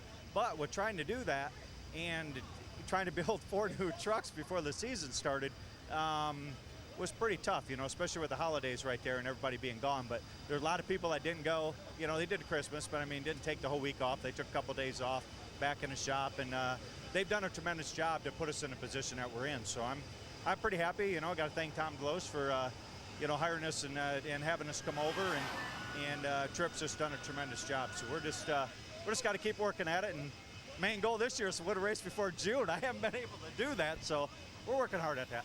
Get back to work, all right? Change that visor over, because they're drying the track. You may need it before the night's out. Jet dryers are on the racetrack, and the sun trying to peek through the clouds. Again, it's just after 6 o'clock local time here in Kansas City, Kansas. We'll try to get this one back underway. It's the O'Reilly Auto Parts 250 presented on Speed by World of Warcraft. 5th race of the 2009 season, slowed by rain. We'll be right back. Coverage of the NASCAR Camping World Truck Series on Speed is brought to you by Advance Auto Parts. Keep the wheels turning. By KFC. Stop on Monday, April 27th for a free piece of new Kentucky grilled chicken. And by the new 2010 Ford Fusion. Get in and drive one. X-Men Origins Wolverine premieres May 1st in a theater near you. Ray Dunlap's caught up with Terry Cook. Well, Rick, normally I call this driver Cookie, but today I'm going to call him Mr. Pass-A-Lot. Man, you have been flying through the field today at Kansas. How good's your racetrack? It's pretty sporty. The AutismSpeaks.org Toyota Tundra. We struggled with it really bad in first practice, Ray, but Danny Rollins, the entire HG Motorsports crew did a great job putting their heads together, figuring out what we did wrong with the truck and what we needed to make it better. And I told them before the race, I said, we're about 2 small adjustments away from being a really good truck. And I said, we're either going to swing this pendulum one way or the other, and it's all up to you, baby. And obviously he swung it the right way, so I couldn't be happier with the truck right now. And Terry, these are the exact same tires that we ran at California, and I know you guys struggled a little bit there. Did you learn something at that race that helped you out to get better? We did. We learned exactly what not to do, and that's the key. You know, when you go to a race or a test or wherever you're at and you're struggling, you're still learning stuff. You're learning what not to do the next time, and you know, to bring the same tire combination to Kansas, and you know, to shorten the learning curve up and say, well, we already tried all that stuff at California, it didn't work, let's try something different, was a big deal. But Ray, first of all, I just want to thank everybody that jumped on board with this Harris Trucking Toyota Tundra this weekend to get AutismSpeaks.org on this truck in the short amount of time we did. The people from the decal source, Tony and Chris stepped up to the plate, Sherry and Jim Harris, just so many people to thank for getting that on board. And we even got it on board this Toyota Tundra. So a lot of cool things happening. Now, I'm a little bit worried because you've been doing such a good job of driving. I want to make sure you're going to stay in that seat and not come take my pit road job now, right? You're not going to do that to me, are you? No, I think that was just a one-off deal we did at Phoenix a couple weeks ago. But I can tell you this, you know, my wife did this in the sport for many years, and you guys still are doing it. And I got a new appreciation for what you guys do. It's not as easy as it looks, and I actually had to work. You know, I thought I became about a fan halfway through the race, and then all of a sudden I realized I better get busy because I got to do a victory lane interview. So a lot of fun. All right, and that series airs Thursday at 3, and you can catch out Terry Cook doing a little pit road reporting. He right now is currently in 6th position, and I believe Adam's caught up with a guy who's running 10th. Exactly. Rick Crawford 4 positions behind OT Cook, and you've had a decent day, a track where we expect you to run good because you always finish in the top 10 here, Rick. Well, I appreciate that, Adam. It's been a good race so far. A little miscue in the pits by JB, and it cost us some time on pit road, but the 14 truck, the International Truck and Engine truck, is sponsored this weekend by Alltech, Alabama Truck and Equipment Company. They have a big plant here in Kansas City, and we visited that yesterday. A lot of fine employees up there, and they'll use a lot of product furnished by the international brand of trucks. It's been a month since we were last on track in the truck series, so I know you've been busy with some race stuff and maybe some other things that aren't related to racing, huh? Well, it's all related to racing, I guess. Yeah, I passed my private pilot's test on the written deal with Fly Carolina back in Concord, and then I'm getting the opportunity to fly with the Navy. They're going to accelerate my life Tuesday with the Blue Angels, so looking forward to that, and just wish all the military well. Never forgot about them. You know, International Truck and Engine build the MRAP. That's the bomb troop carrier that's bomb worthy and all that kind of stuff over in Iraq. And so not only does International pay tribute to the troops and try to keep them safe, I'm also trying to recruit people to join the Navy. You know, you were just talking about the air and airplanes. I think you brought some more rain because it's hitting us again. Well, this ain't sweat, folks. This is a raindrop. So my Ford F-150, the 2009 Motor Trend Truck of the Year, is pretty cool today, so I'm not really needing my air conditioner. And it's got a great ride. So like I say, folks, you're bringing to you live from Speed. It's raining, folks. 6 times in 8 trips to Kansas, Rick Crawford has finished in the top 10. He's there right now. I just hope he has a chance to celebrate another good run today. Oh, and Rick, part meteorologist there as well. AutismSpeaks.org. We were talking with Terry Cook earlier about that on his truck today. Both, actually, the 24 and 25 carrying the AutismSpeaks.org emblem. As you can see, April is Autism Awareness Month, and I was talking to Terry. Terry has a son, Cody, that's been diagnosed as autistic, and he said that the AutismSpeaks.org website is so helpful, and he said when you get that diagnosis, he said, you know, it really turns your world upside down. But if you log onto that website, they will actually, you know, give you step-by-step instructions on what to do and where to go. And he said it's really been a lifesaver for he and his wife, Amy. Awareness is the key with autism. And we were listening with Terry Cook. Obviously, he tried his hand at pit reporting earlier in the season. It was at a Phoenix race. It was the NASCAR Camping World Touring Series East and West, and he did the West Series, and that airs on Speed on Thursdays at 3 p.m. So you can tune in to those races each and every week. Mike Skinner still out in front. Again, we're in red flag condition as the precipitation coming back to Kansas Speedway.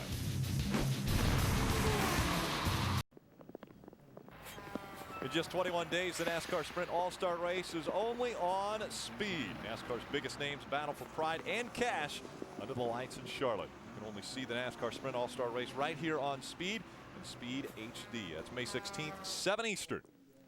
And the rain continues to come down. Tickets for that race, Saturday, May 16th.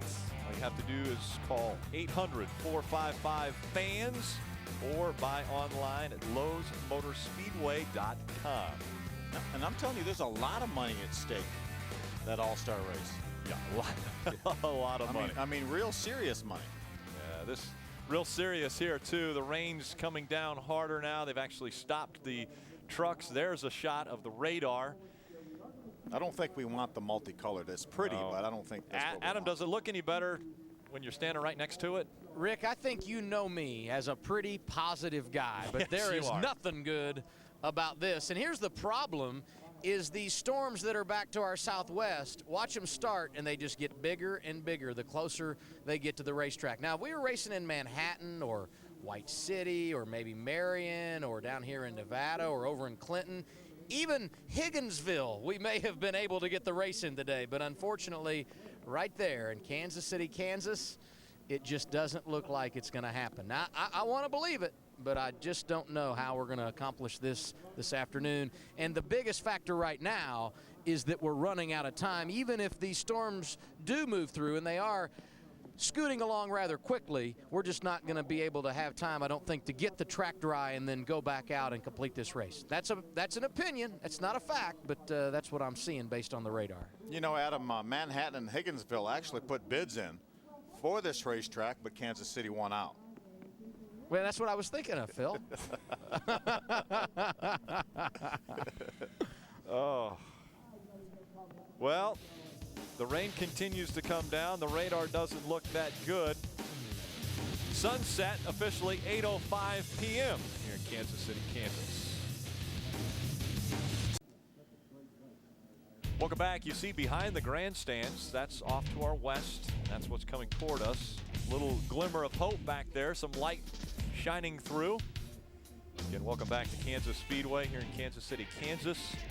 The rains have slowed us down twice, this time a red flag condition as the trucks are parked on pit road, and you see the service vehicles also parked on the inside of the racetrack.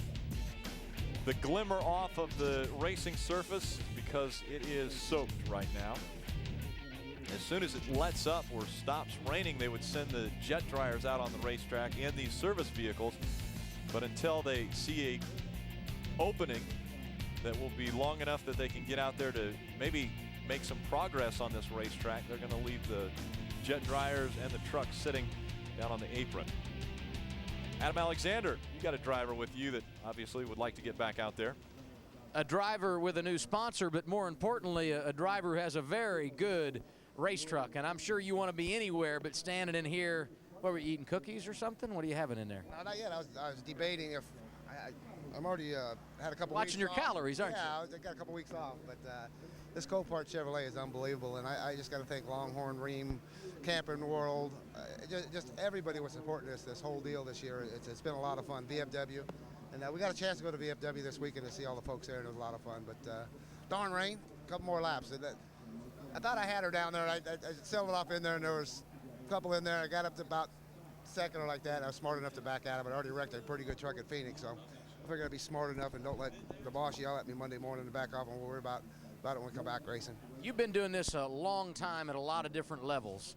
How does a red flag and a long delay impact you? Tough to get back in the race truck, or you've been doing this long enough, doesn't matter? This feels like the old days of the truck series. You used to, stop and have a halfway break, go out there and go to the restroom, then get back in the truck. So, no, it don't bother me. The hardest part is on Fred and all these guys trying to figure out what we're going to do, if we're going to go back home, get a hotel room here in Kansas. But I got to thank all the fans. This is pretty cool to see all these fans still hang out there, but it's starting to get lightning. They're going to take some shelter pretty soon.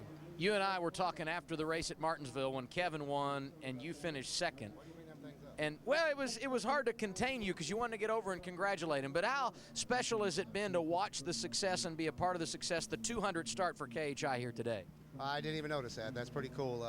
To see Ryan Newman, what he did today, I had a chance to do that, and Dale Jr. pushing him for the last 9-10 laps. But this is unbelievable. This is cool. Kevin Delaney has built a nice organization up there, and if you guys haven't been up there, go up and see it KHI. It's beautiful what they've done, and the trucks, and poor Ricky. I mean, he's learning how to get loose under these guys. They take air off him, and we're working hard on that program. And Ricky's a heck of a little driver. We're just going to get it right for him. And Ron talks about Ryan Newman referring to the nationwide race in Talladega, where Kevin Harvick's driver nearly won after starting on the pole.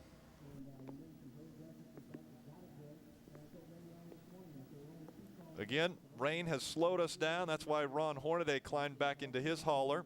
Let's get you caught up on what's taken place as we are sitting now on lap 53. Starting this race, Hornaday and Skinner side by side for the start. Skinner actually had a little better start than Ron Hornaday, was able to get out in front. Here's lap number 3, Ricky Carmichael on the inside of Chad McCumbee. Ron Hornaday alluded to it. He's learning what these trucks are like on the inside of another vehicle. Lap 10, a little bit later, it was Todd Bodine who was on the inside of Timothy Peters. Got that truck sideways, and then into the wall he went. Yeah, Ricky Carmichael has nothing to be ashamed of. This is a guy with probably as much experience as anybody in this field. It proves it can happen to anybody. There was the damage to the 30. They actually cut the front end of that truck off and got him back out onto the racetrack, where he is currently in the 31st position, 39 laps back. Another situation for Ricky Carmichael on the inside of the 8. Dennis Setzer gets loose. Exactly same scenario as he was on the other end of the racetrack on lap number 3. Lap 38. The engine expires for Brandon Duff. Brings our caution out for the 3rd time. Lap number 51. That's the first time where this is actually what caused us to be under red flag right now. We threw the caution for rain, and then just a couple moments later, they threw the red flag because of the rain. So we're on lap 53 of 167. And a young man making his first start in the Camping World Truck Series. Well, sitting pretty well right now in second, but not in his truck, is standing by with Adam.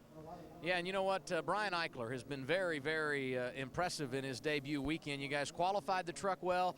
Big shoes to fill replacing Kyle Busch, and so far you've done a nice job comboing with your crew chief, who made a nice pit call. Yeah, I mean, we're learning here these trucks, the restrictor plate on them, and you know, we started off well, and you got to keep these things so wound up. You lift, you hit the brakes once, we're lost 10 spots just like that. So we made a pretty good adjustment.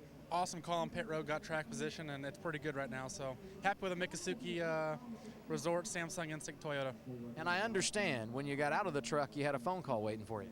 Oh yeah, Kyle called me from Talladega and had all sorts of advice and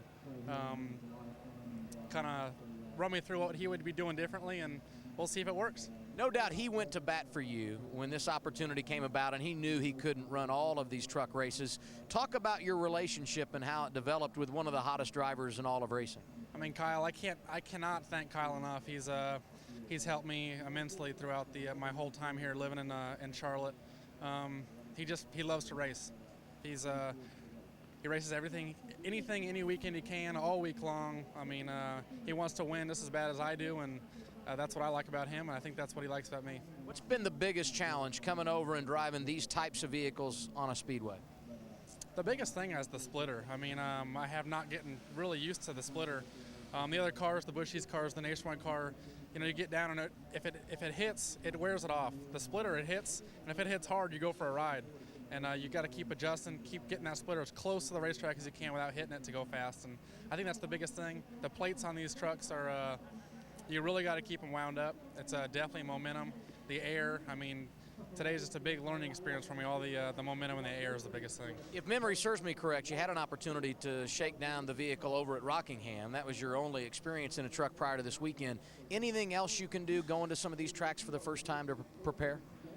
I think today I've learned more in these last 50 laps we've run than I definitely learned at Rockingham. Rockingham was so rough, and the setup was so much different from coming here to a pretty flat mile and a half. So I think today is just a big learning curve, and the next time we'll be on the truck is Texas. So learn all we can today, and move forward. Doing a good job. Keep it up. Thank you. I appreciate it.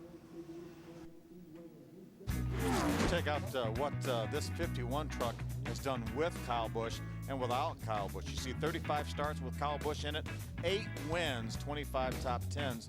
The 15 races without Kyle Busch, 1 top 10 finish. So huge shoes to fill. Yeah, think about that. In the 50 starts, counting both with and without, Kyle Busch finished in the top 10 25 times. 50% of the starts overall, he was in the top 10. Yeah, but look at the 25 of 35 for Kyle Busch. Look at those. Look at that percentage. It's unbelievable. Again, the rain has slowed us down at Kansas Speedway. Early on, it was an expired engine. Now it's the precipitation that has brought the trucks to a halt on pit road.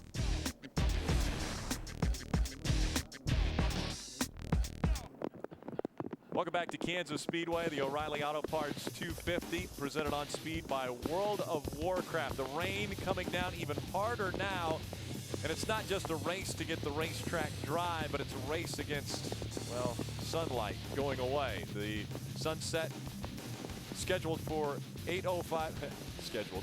God has scheduled the sunset for 8:05 p.m. today. Let's go back to the garage and Ray Dunlap. Well, thank you, Rick. Spring is in the air, so I've been getting nice haircuts over at Great Clips, and I'm just curious, Gabby, your thoughts on your learning experience so far getting into the Camping World Truck Series.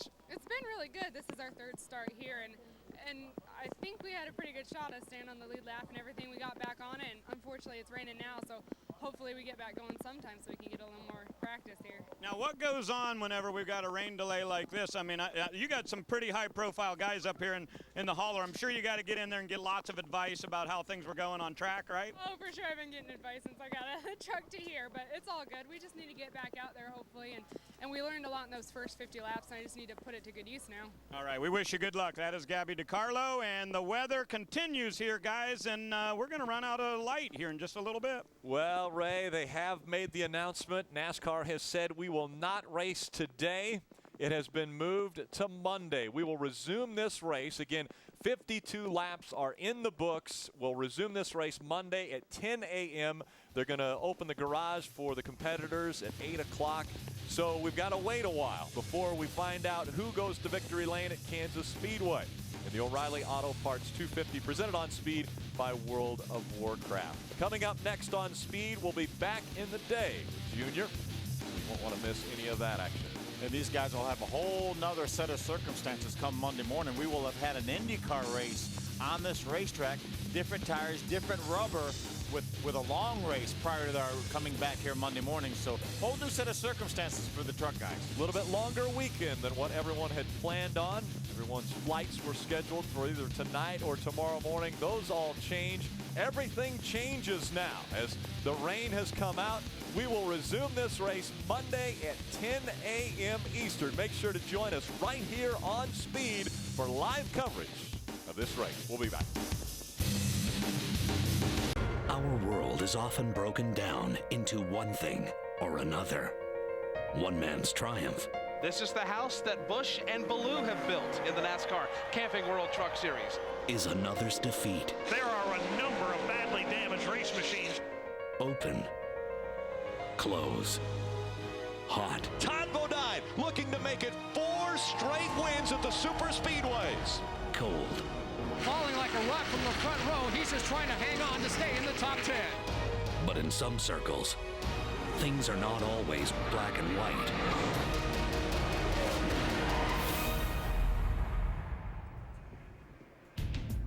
Today the color is gray. Well, it's gray skies that have been dominant today, but now it's time for our race. Welcome to the NASCAR Camping World Truck Series O'Reilly Auto Parts 250, presented on Speed by World of Warcraft. Thank you for being patient with us. Over the past 2 days, the temperature continues to drop, 53 degrees. The wind has picked up over 12 miles an hour. And again, gray skies above us, but no hint of precipitation in our near future. The trucks are on the grid. The drivers are strapping in. The officials are getting ready for this event to get back underway. Again, 52 laps were completed on Saturday. Let's look back. Our pole sitter Ron Hornaday jumps out there towards turn number 1, but Mike Skinner from the outside of the front row will lead the first lap. Mike Skinner, a great job early on, and then problems at the beginning for Ricky Carmichael in that number 4. Coming through turn number 4, he gets sideways, and then a little help with Johnny Benson bumping him all the way around. Then lap number 10, Todd Bodine, former series champion, gets loose on the inside of another truck, gets into the outside wall, still on the racetrack, but 39 laps down. A lot of damage. They have to cut the front end of that race truck off, and he will still be on the racetrack when this one gets back underway. Again, at lap 51, the rains came. It was lightning, thunder. They pulled the trucks onto pit road, and that is where they covered them up, and the racing event ended on Saturday. We were obviously comfortable up in the booth, but there were tornadoes reported touching down within 9 miles of the racetrack, and so that was the big story. The storms that hit the area stopped us on Saturday, but we're about to get back underway. So thank you very much for joining us again. Rick Allen and Phil Parsons with you. Now, we have a competition caution that will take place 30 laps into this. So they were able to put fuel in the trucks, but they cannot put fuel in the trucks from the time they start until that 30-lap competition caution. And they won't need to. These trucks can run anywhere from 52 to 57 laps, so they will not need to put fuel in. They're full right now. They're going to run probably around 30 laps, as you mentioned. Then the guys will be able to do tires and fuel. But again, with our new pit rules this year, not at the same time. We saw some great pit strategy by Brian Eichler and Doug George that got them up to second position. So it'll be interesting to see what happens 30 laps into this race. Well, again, 52 laps were complete. We're on lap 53. On the top of your screen, you're going to see the current running order. And again, as we mentioned, Mike Skinner is out in front of this field. Young Brian Eichler, the 23-year-old, is currently running second. Let's go down to the garage and Ray Dunlap.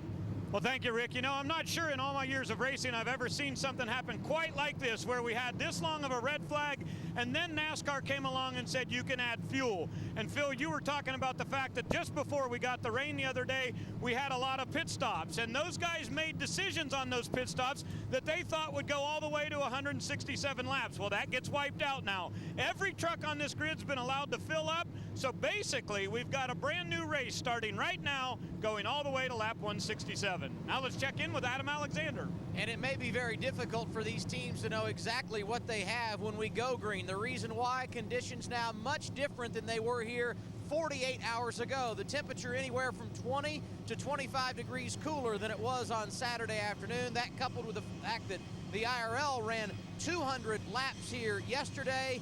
And of course, we've had rain that will green up this racetrack. A lot of major question marks for these teams as we get set to go racing and complete this event nearly 48 hours after it began, guys. Thank you, Adam and Ray. Stay warm down there as the temperature continues to drop. The track will heat up and the action will heat up on the racetrack. The trucks taking back to the mile-and-a-half racetrack at Kansas Speedway for the O'Reilly Auto Parts 250, presented on Speed by World of Warcraft. Sideways, forwards, backwards. How will you catch up to Mike Skinner?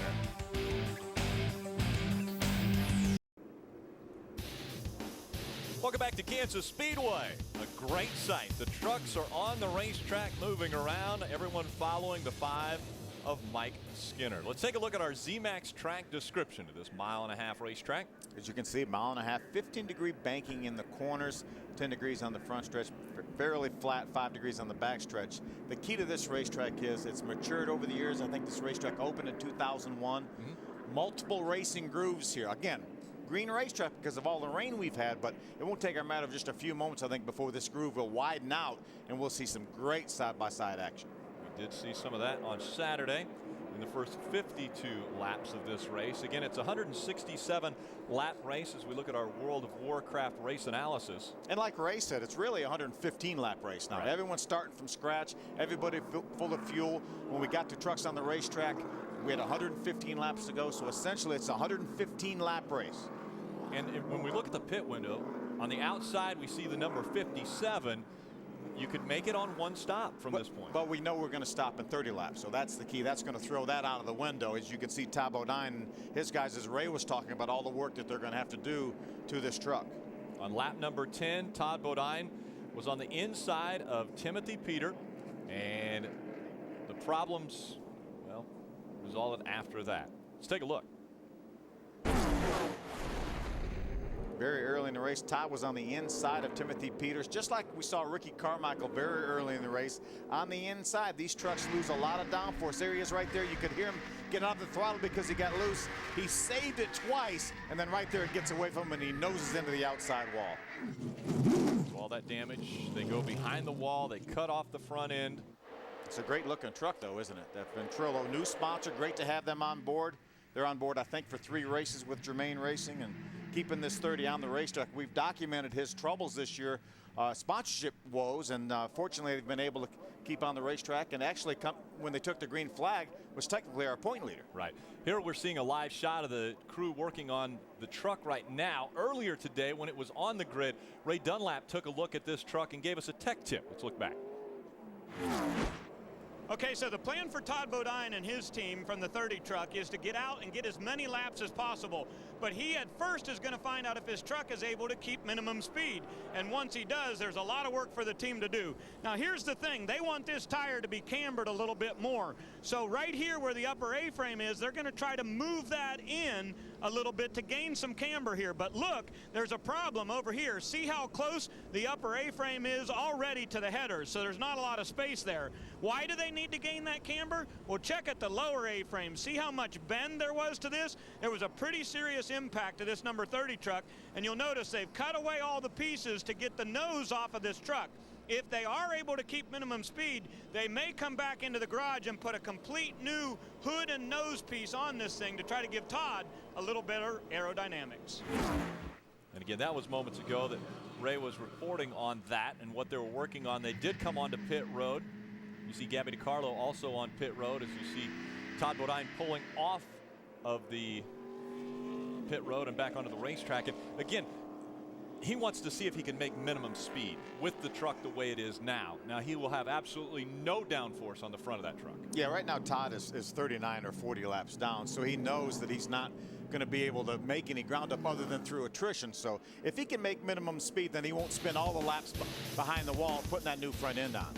A lot of camber on the left front, but not so much on the right front of that race truck. We're getting ready for the green flag. Stay with us here on Speed. Welcome back. O'Reilly Auto Parts 250 presented on Speed by World of Warcraft. Kansas Speedway is the site of this race. NASCAR Sprint All-Star Race Saturday night, May 16th. It's the most spectacular all-star event in all of sports for an unbelievable low price. Tickets start at just $25.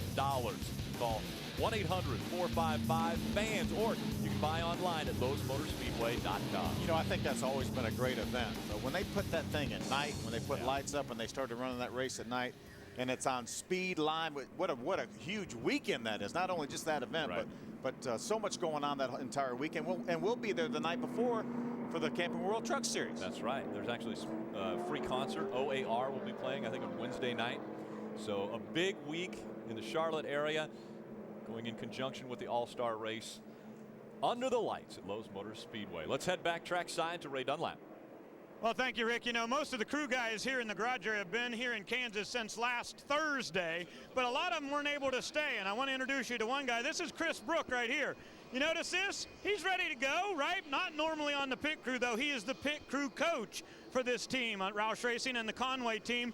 But Brian Carr, the normal gas man for this team, had to fly back to Charlotte because his wife is having a baby today or tomorrow, and he didn't want to miss it. So Chris is going to go into action, and up and down pit road today we'll give you pictures of a lot of people that are here doing assorted jobs that they may not do every week. Adam?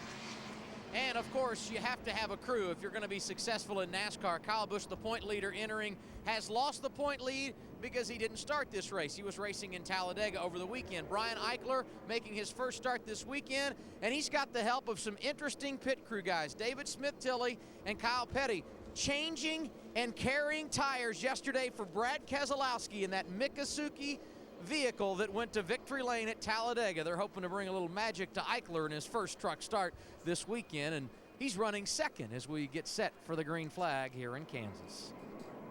There's Brian Eichler, that 23-year-old from San Diego, California. Brian just won a NASCAR Camping World East race at Greenville Pickens earlier this month. So the field continues to roll around the racetrack.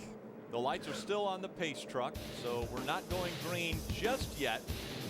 But I tell you what a great sight to see. A few people decided they would stick it out on Monday and come back out and watch the Camping World Truck Series race at Kansas Speedway. They always put on a great show, and we're going to be here till the end.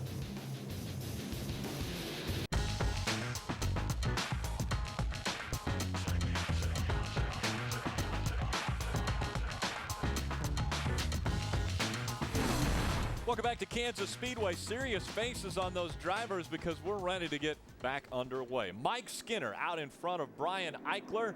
They've told us that this time by they will see the green flag. You've been telling us since 11 o'clock Eastern this morning that we were going to race today, and here we are 4 hours later, and we're going to get to do it. We are going to see the green flag here in Kansas City, Kansas. Again, 52 laps were in the books. You see already the number that we're on, lap 61. As soon as the trucks rolled onto the track, that was because we were under a yellow flag condition. They've rolled around the racetrack a few times in preparation for this green flag. The field out of turn 4. We're about ready to get underway. Green in the air. Skinner leads Brian Eichler across the start-finish line. Kim Lopez throwing the hands in the air, cheering them on as they went under the flag stand. Look at Ron Hornaday making the move under the 88.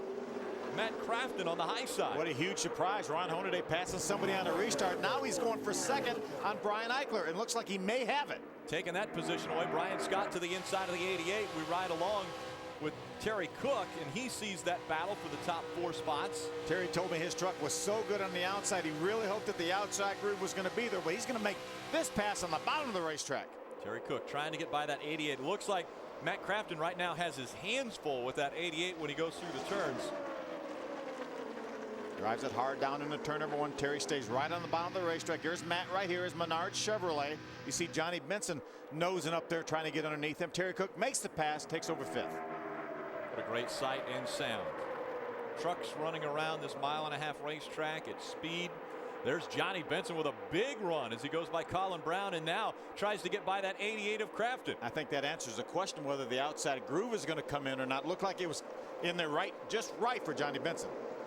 Johnny Benson made the pass on the high side. Colin Brown now up front. Those two battling for the top spot. Skinner and Hornaday. Brian Scott close the gap. Goes way up the racetrack. Right now Brian's shown in a 4th spot. He got the momentum. Is going to get by Brian Eichler from the high side. High line running fairly well right now as Terry Cook looks to the outside also of Mr. Eichler. Remember, Brian Eichler put 2 tires on. That's how he gained the track position. Got up to second on the restart. Here's a good battle for the 13th spot. Chad McCumbee, the 07. James Busher, the 10, leading that group. 2x2 through the tri-oval. David Starr in the 24 on the inside line. There's Ricky Carmichael. He's battling on the lead lap. We've seen Ricky spin out twice on Saturday and still battling on the lead lap. Continue to work around this mile-and-a-half racetrack. 65 laps about to be complete. Skinner and Hornaday still 1 and 2. Brian Scott is 3rd. Ryan Eichler 4th. Terry Cook 5th. Chad McCumbee had a very, very strong truck in practice. That 07 right there leading this group. Looks like he's going to try to get by James Busher on the inside. Again, that is a battle for the 13th position. Stacy Compton also in that group. In the 60, here we see Brian Scott getting by Brian Eichler. Looks like the 15 of Shane Sieg down on pit road again, Ray. Yeah, he came down, Rick, because the truck is stuck in second gear. They jacked it up and went under to see if the linkage was jammed, and so far not able to tell what the problem is or whether or not they got it fixed. But in second gear, he's going to be really slow and not be able to keep minimum speed. Yeah, he's going to know very, very quickly if that truck still has a transmission problem. Comes back up on the racetrack. He's got to be out of second gear now. There's a battle for 18th. Ricky Carmichael on the inside. Outside of him, TJ Bell on the 11. Right in front of those 2 trucks, that's Dennis Setzer in the 8 truck. Stacy Compton with a new sponsor on board. That's 60 truck. Great to see new sponsors coming to the truck series here this week. And we've had several new ones. We've got Copart on Hornaday's truck. We've got Ventrilla on Todd Bodine's truck.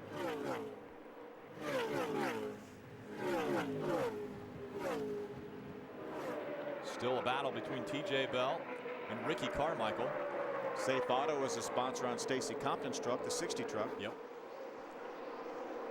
Ray had touched on that on Saturday. Some of the new names coming into the series. There's Dennis Setzer in front of Stacy Compton. Setzer right now holding on to the 16th spot. There's Terry Cook, Johnny Benson.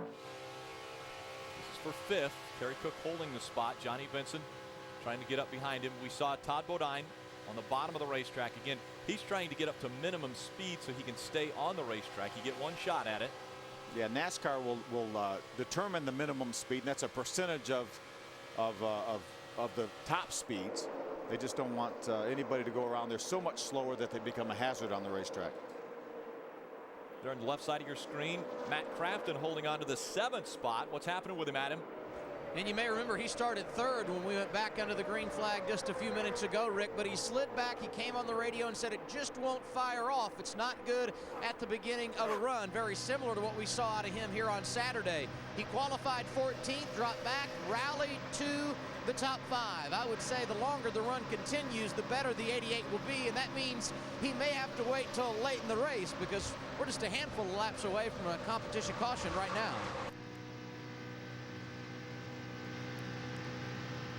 Again, we were told by NASCAR, I think it's around 85 is what they're saying will be the competition caution. We've completed 70. So they still have a few laps to go. We're about halfway through this competition caution run. There's the battle for 5th. Terry Cook, the AutismSpeaks.org Toyota out of the Jim Harris stables, and Johnny Benson out of the Red Horse stable. Trouble on the racetrack. We've got Ricky Carmichael once again. Johnny Benson. Oh no, I'm sorry, that's TJ Bell in the 11. Yeah, they were wrong. We saw them running together about 3 or 4 laps ago. A lot of damage this time to Ricky Carmichael, the Monster Energy Chevrolet. So that's our 6th caution of the day. Well, of the race. First of the day. Yeah. Ricky was pretty fortunate on Saturday with the 2 spins. Not really much damage, but not quite as fortunate this go round. Yeah, there's the damage to the back of that 11 of TJ Bell. They take a hard left turn, go back into the garage area where they'll work on those 2 vehicles. Coming into right of your screen, they're already together there. Somehow they got together getting in the corner. Both make pretty significant contact with the outside wall. And again, there's a competition caution scheduled around lap 85. That means that if anyone would come onto pit road now, they can change tires, do adjustments to the race truck, but they cannot add fuel until lap 85. Well, you know at lap 85 you're going to have 82 laps to go in this race, so you know you cannot make it from the time of that competition caution. So it may be a situation where some of these guys, knowing that they're going to have to stop twice, maybe they'll come down pit road now and get some tires and then wait for the competition caution to come in to put the fuel in and only have to make one pit stop to try to gain some track position. Because again, the rules in the Camping World Truck Series, as we see the smoke rolling out of the back of the 17 of Timothy Peters, not good. But again, the rules in the Camping World Truck Series, you cannot fuel the truck and change tires on the same pit stop. So you'll have to come down pit road twice if you want to do both of those things. And we see Ron Hornaday, Brian Eichler making the hard left turn. They come onto pit road. And so a few trucks have decided to stop on this most recent caution. Again, no fuel can be added, but they can make adjustments to the trucks and can change tires. Adam? And we already saw the 51 bunch play one pit strategy card. That coming on Saturday when they took only 2 tires on their only stop. They elect to get out of sequence with some of the other leaders here. He comes down, right side tires are on. It'll be a 4-tire stop for Eichler in this first session today, coming at lap 73. Ray? On my end, Ron Hornaday is in. They're going to go 4 tires on the Copart Chevrolet. And a little bit further down pit road, we also see that Colin Brown is going to do the exact same thing. So Hornaday electing to get his tires right now. They'll get fuel when they come in for the competition caution. Hornaday will win the battle off pit road. Brian Eichler will come off second. Looks like Colin Brown in the Conway Ford comes off third. And again, we had trucks that stayed on the racetrack like Mike Skinner and Brian Scott, Terry Cook, Johnny Benson, Matt Crafton. Those trucks all stayed out on the racetrack. So even though we see Ron Hornaday winning the battle off of pit road, he will still have to restart probably back in about the 10th spot. Yeah, but he knows that when the competition caution comes out in a little while, he will not have to come back in for tires. He will come back in for fuel, and that should put him ahead of the guys that are going to do both on that caution flag. Aaron's lucky dog goes to Shane Sieg, so he will get a lap back. There are 21 on the lead lap. Just back underway from Kansas Speedway. It's Mike Skinner in front of Brian Scott. Again, those two stayed out on the racetrack. I believe you said 7 trucks stayed out. We did have 7 trucks stay on the racetrack. The rest of the field came down pit road. There's David Starr right there, the 24 truck right behind Ron Hornaday. There's Brian Eichler. Taylor Malsom, the 81 truck. Colin Brown, the 6. Taylor Malsom was one of the trucks that did stay on the racetrack. Randy Moss Motorsports, that 81 of Taylor Malsom. Colin Brown dropping back in Conway Freight. Number 6 Ford F-150. Rick Crawford, the 14 truck, looking to get underneath the 6 of Colin Brown. Rick's been second here twice. He's looking to break into victory lane here. He's been close so many times. 3 drivers have been to victory lane here. Terry Cook, Todd Bodine, and Ron Hornaday have all visited victory lane at Kansas Speedway, but we've never had a repeat winner in the 8 races that we've run here. Be very difficult for Todd Bodine. Well, almost impossible. I'd call it impossible. I would call it impossible. Impossible. So Ron Hornaday and Terry Cook, the only 2 that could reach that status of repeat winners here. It's not foggy, by the way. That's on our camera lens, folks. That robotic camera. Some of the moisture still, or condensation, still on some of the lenses around the racetrack. Jason White, the 23 Gunbroker truck on the inside of Stacy Compton. That's a battle for the 14th position. James Busher right behind him in that 10 truck. Jason has a good run going early here. Moving forward is that 23. Again, the field starting to spread out now. You see Stacy Compton in the 60, just behind James Busher in the 10. There's your lead. Mike Skinner still able to hold off Brian Scott. Remember, these 2 trucks got together at California Speedway earlier this year. Brian Scott had a great truck. He and Mike Skinner got together and ended up knocking Brian Scott out of the race. I Okay, that's a young man that has really improved in a hurry. Good job, Mike. Bye. That's Mike Swain, Mike Skinner's spotter right there, telling him good job. Opened up a couple truck links. There's a battle right there for the 4th position. Johnny Benson, Terry Cook. Benson taking that high line and making it work. So takes the 4th spot. There's Brian Eichler dropping back behind Taylor Malsum. Looks like Colin Brown is going to come by on the outside as well. Looked like Brian Eichler lost a little bit of his momentum off that corner. Again, everyone counting down to this competition caution, which will be in 4 laps. So they're racing for that point. They're racing for the opportunity to get to pit road. And it can be very, very important, especially if you're racing around somebody that you're pitting around, because if you have somebody pitting in front of you that you're racing with, if you can get in front of them, then you don't have to drive around their truck getting to your pit stall. That could save you a second or two. Ron Hornaday in front of David Starr. Hornaday running in the 6th spot. Terry Cook in front of him in the 5th position. There's your leaders. I really felt like Ron Hornaday would charge to the front here after he came down pit road, got those tires, and all, you know, the trucks in front of him essentially stayed on the racetrack with the older tires, but it hasn't seemed to allow him to catch these trucks. Been very quick out front. Separated themselves by 2 seconds from 3rd place, Matt Crafton. Some of these trucks actually are running their fastest laps now of the entire race. Brian Scott ran his fastest lap about 5 laps ago. Matt Crafton ran his fastest lap about 6 laps ago. A green racetrack, cooler temperatures, seeing a little bit more speed out of these race trucks. A little bit more grip when it's cool. You got a little bit more grip. Good battle right there. There's Jason White going to the inside of Johnny Sauter. Jason is continuing to make his way towards the front. That's a battle for the 13th spot. Going to bring James Busher with him. Past the halfway point at Kansas. You see the cross flags. This race could be considered official if rain would come back once again. If we would have seen those cross flags Saturday, then we wouldn't have been here today. They would have called the race and it would have been done. But since we only completed 52 laps, that's why we're here today. The work week begins on Monday, and that's exactly what the Camping World Truck Series is doing today. They're working. James Busher, the Max Force 4 teammate to Rick Crawford, Circle Bar Racing. On the inside of Johnny Sauter, that's a teammate to Matt Crafton. That's the Fun Sand Chevrolet. Those two continue side by side around the racetrack. That's Rick Crawford right in front of Jason White, which is right in front of this group right here. We've completed 85 laps. We would expect to see the caution come out now. It's a competition caution. There's the flag on cue. Was it your cue? It wasn't mine. They know better than that. But the competition caution has come out. Again, this is because the rain has cleaned the racetrack off.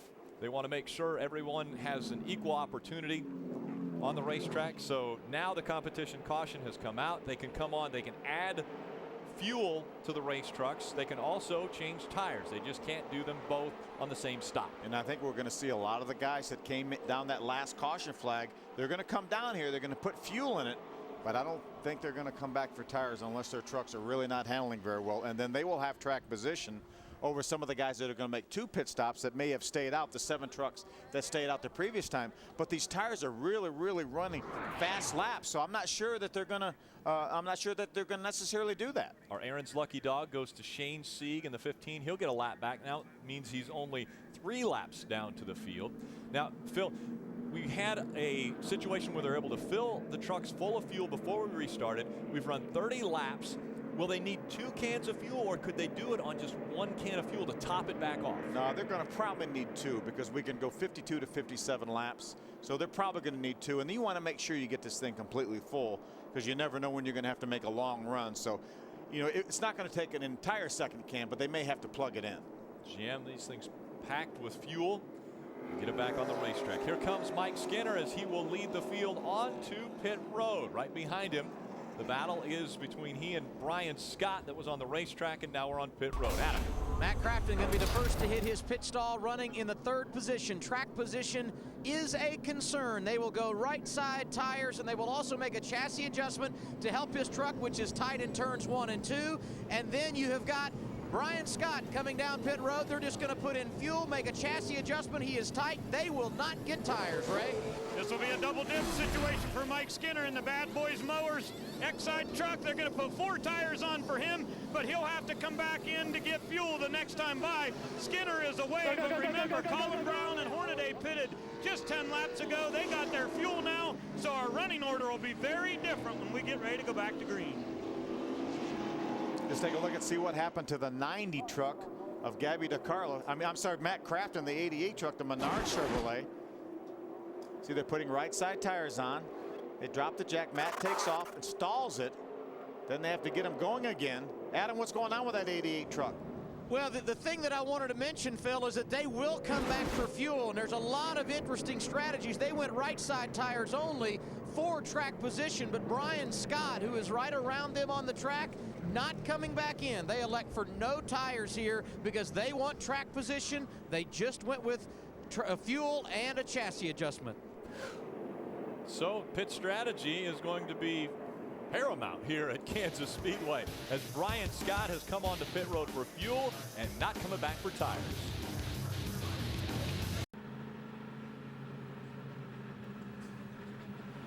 Welcome back to the O'Reilly Auto Parts 250 presented on Speed by World of Warcraft. Kansas Speedway, the site, race 5.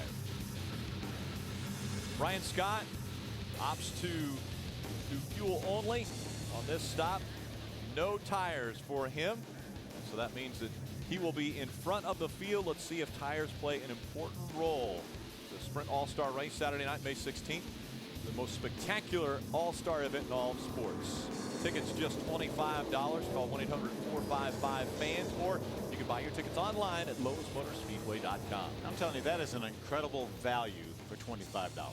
Yeah, $25. Amazing to see the stars of the NASCAR Premier Series running around Lowe's Motor Speedway. Again, that weekend, or that whole week, gets kicked off on Wednesday night. OAR concert. You can virtually be guaranteed there'll be fireworks. there will be fireworks. Pace truck is off the racetrack. We're about to go back to green flag racing in Kansas. It's Brian Scott that will lead the field to the green flag. He's got Ron Hornaday right behind him. Let's see, Ron does jump to the inside. Remember, Ron has fresher tires. Whoa. They make contact. Ron moves up the racetrack. Brian Scott staying right on his outside. Let's see. There was a little contact there. Scott giving a little more room. Now here comes Hornaday back up the racetrack. A little more contact, it looks like. In the middle of the straightaway. Wow. Ron Hornaday just bouncing off the 16 on this first lap after we restart. Looks like Brian lost the front end a little bit up off the 4 and will lose that lead to Ron Hornaday. So Hornaday leads the lap.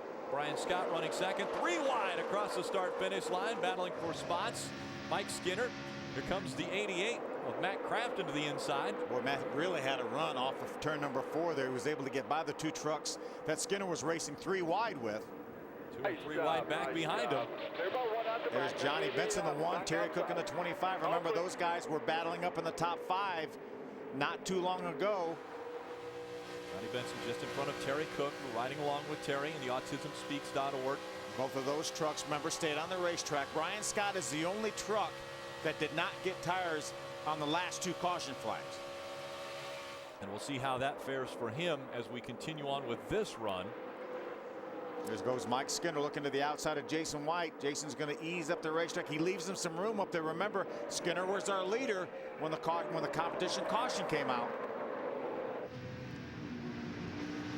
Matt Crafton looks like he has really improved his truck. He was running 3rd when that caution came out. Look, he's going by Skinner on the outside. Here comes Matt Crafton, a good run once again. Now he gets right up on the back bumper of Stacy Compton in that 60, but can't move forward. It looks like a pace lap.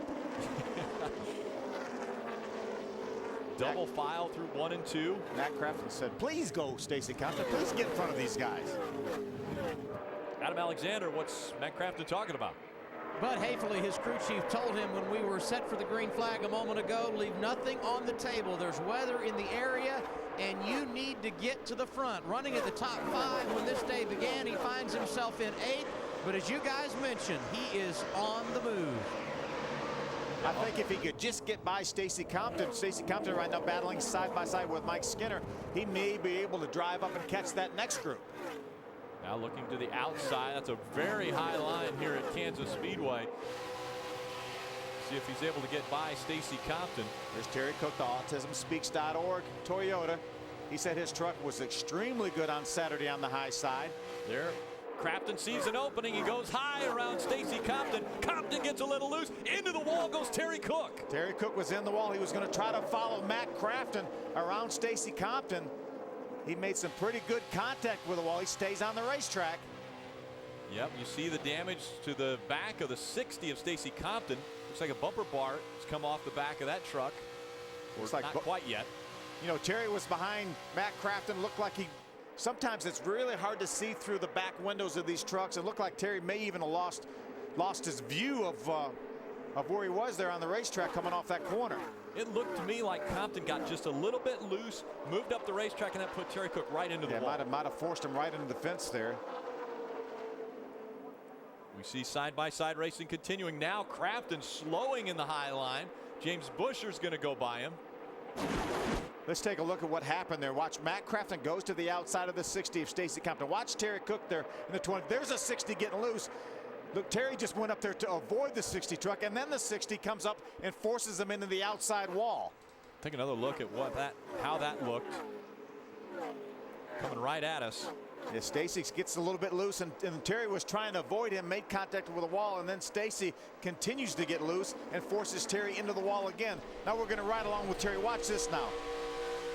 There's Crafton going to the outside. Watch Stacy gets loose right there.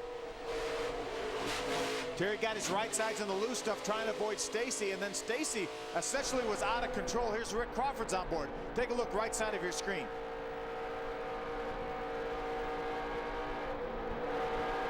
There's Terry with the initial contact, and then Stacy all the way up there against him, forces him into the wall again. We see Stacy Compton coming off of pit road now. They're coming onto pit road. The crew was taking a look at that race truck. Ron Hornaday is checking out. Now on Colin Brown, who runs second. He's got a 2.5 second lead over second place. We'll be right back with more from Kansas.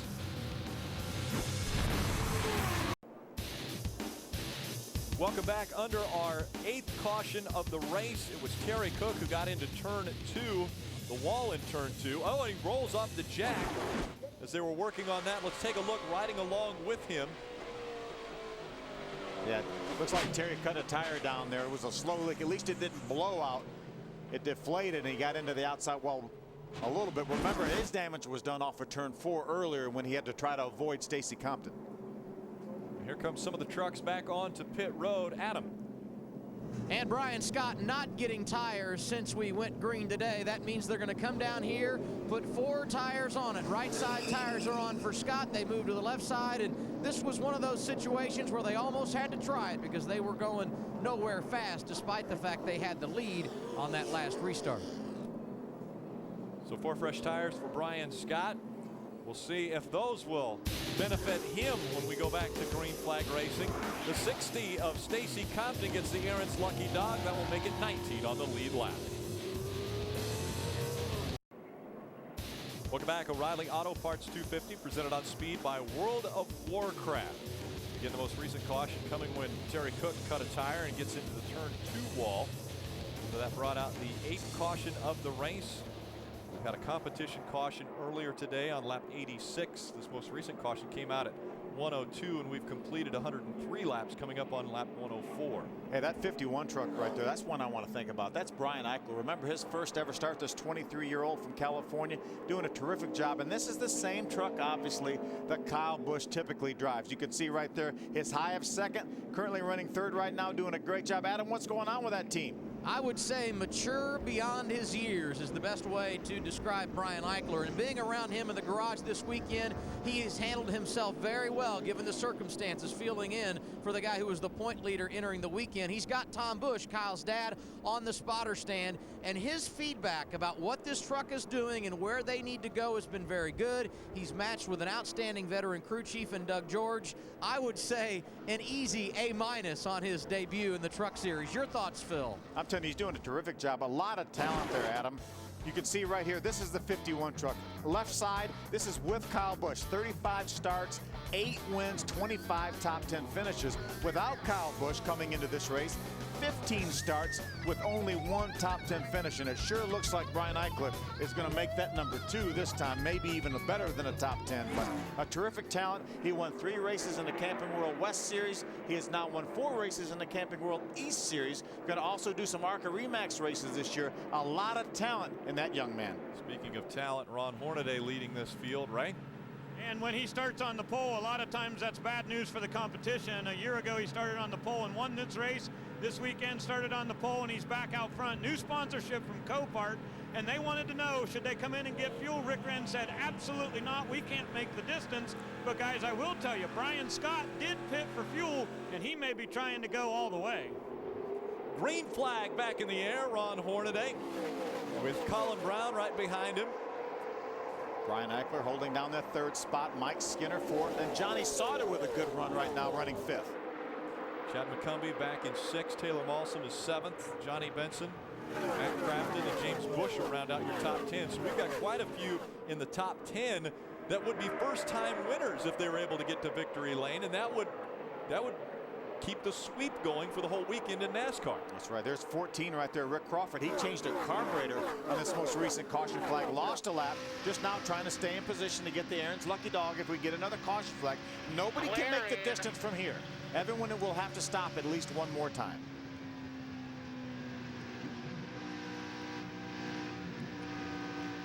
Here, Matt pedaling that throttle a little bit. Lost that front end, looked like. Matt, it seems like takes a little while longer to get up to speed and get competitive. Just not as good on the restarts. Look at Taylor Malsom going to the high side of Chad McCumbee, trying to take over a spot. That's a battle for the 6th spot. Taylor Malsom has it. Takes it away and now sets his sights on Johnny Sauter in that Fun Sand 13 Chevrolet. Taylor's from just around the corner here in Seattle, Washington. Thank you, Adam. Taylor looking to the inside of that 13. Johnny Sauter not able to take the position.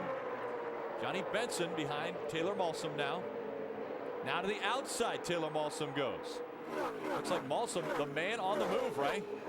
And the last time they were down on pit road, Rick, they added a little bit of tape to the front of the nose. You know, the temperatures are very cool today, much different than we experienced a few days ago here in Kansas.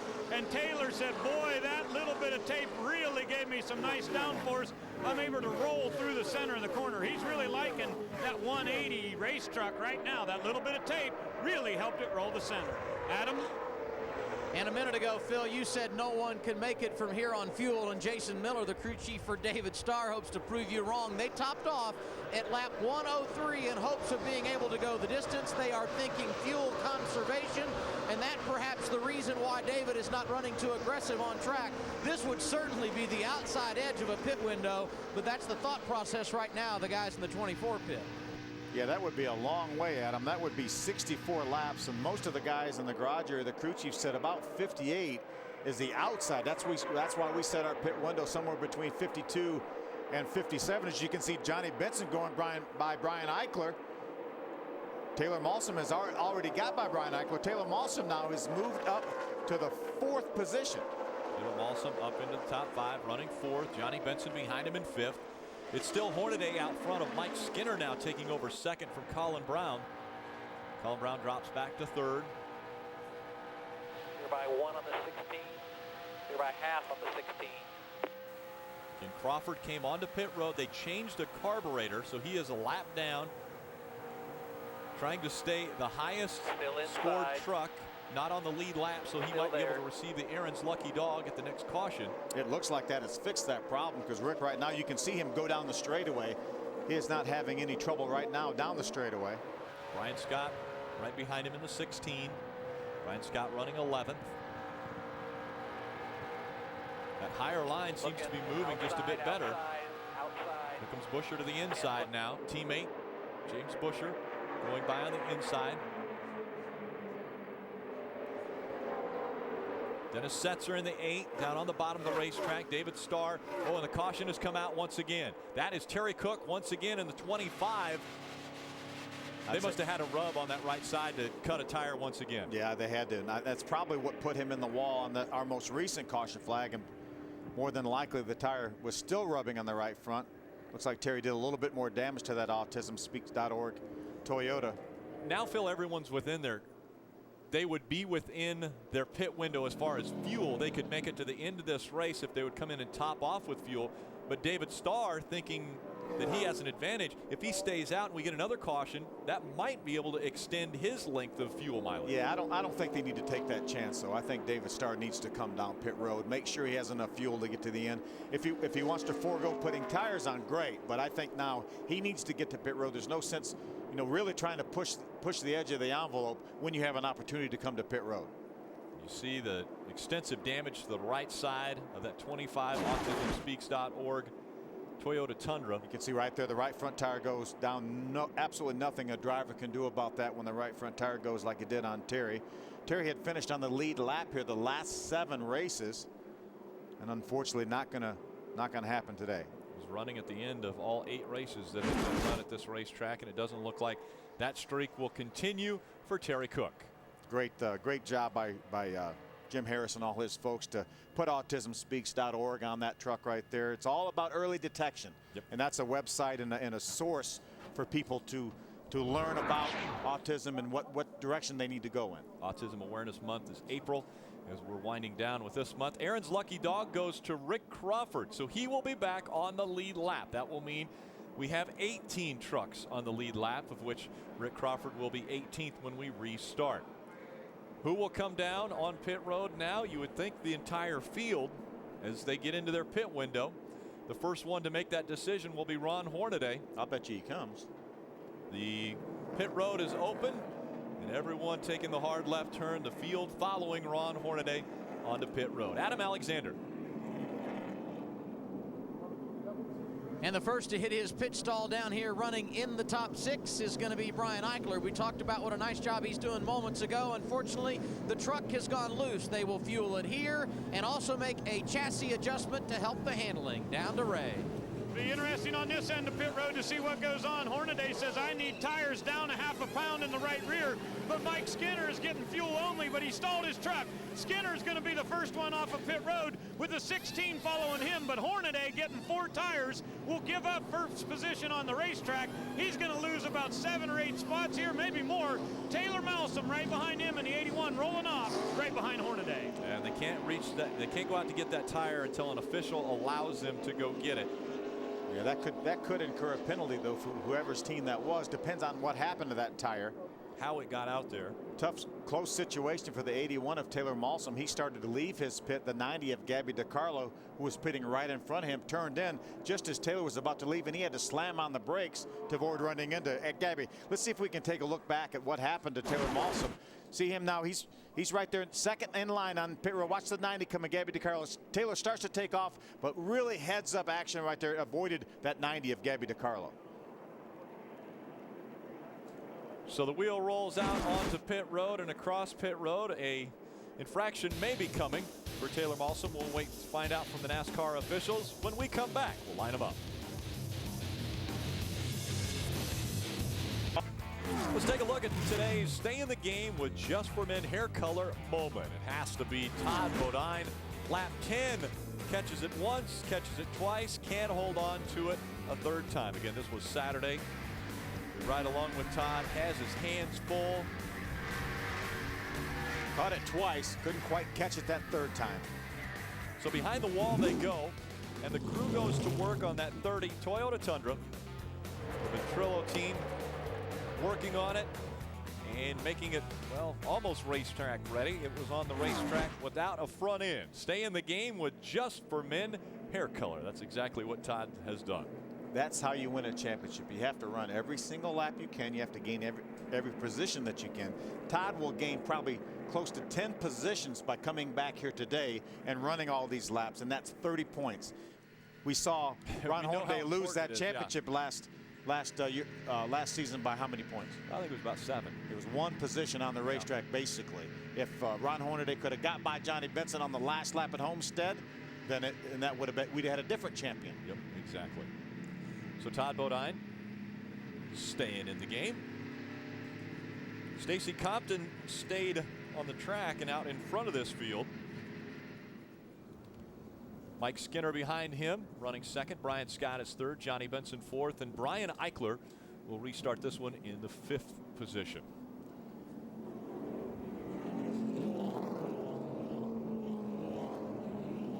The Cash All-Star Sweepstakes is going on now on Speed. Just answer this question by logging on to speedtv.com and you could qualify to win today's prize. And you don't forget to watch NASCAR Sprint All-Star Race on May 16th at 7 p.m. for your chance to win 25 grand in cold, hard cash. I know the answer. Seriously? Oh, yeah. All right.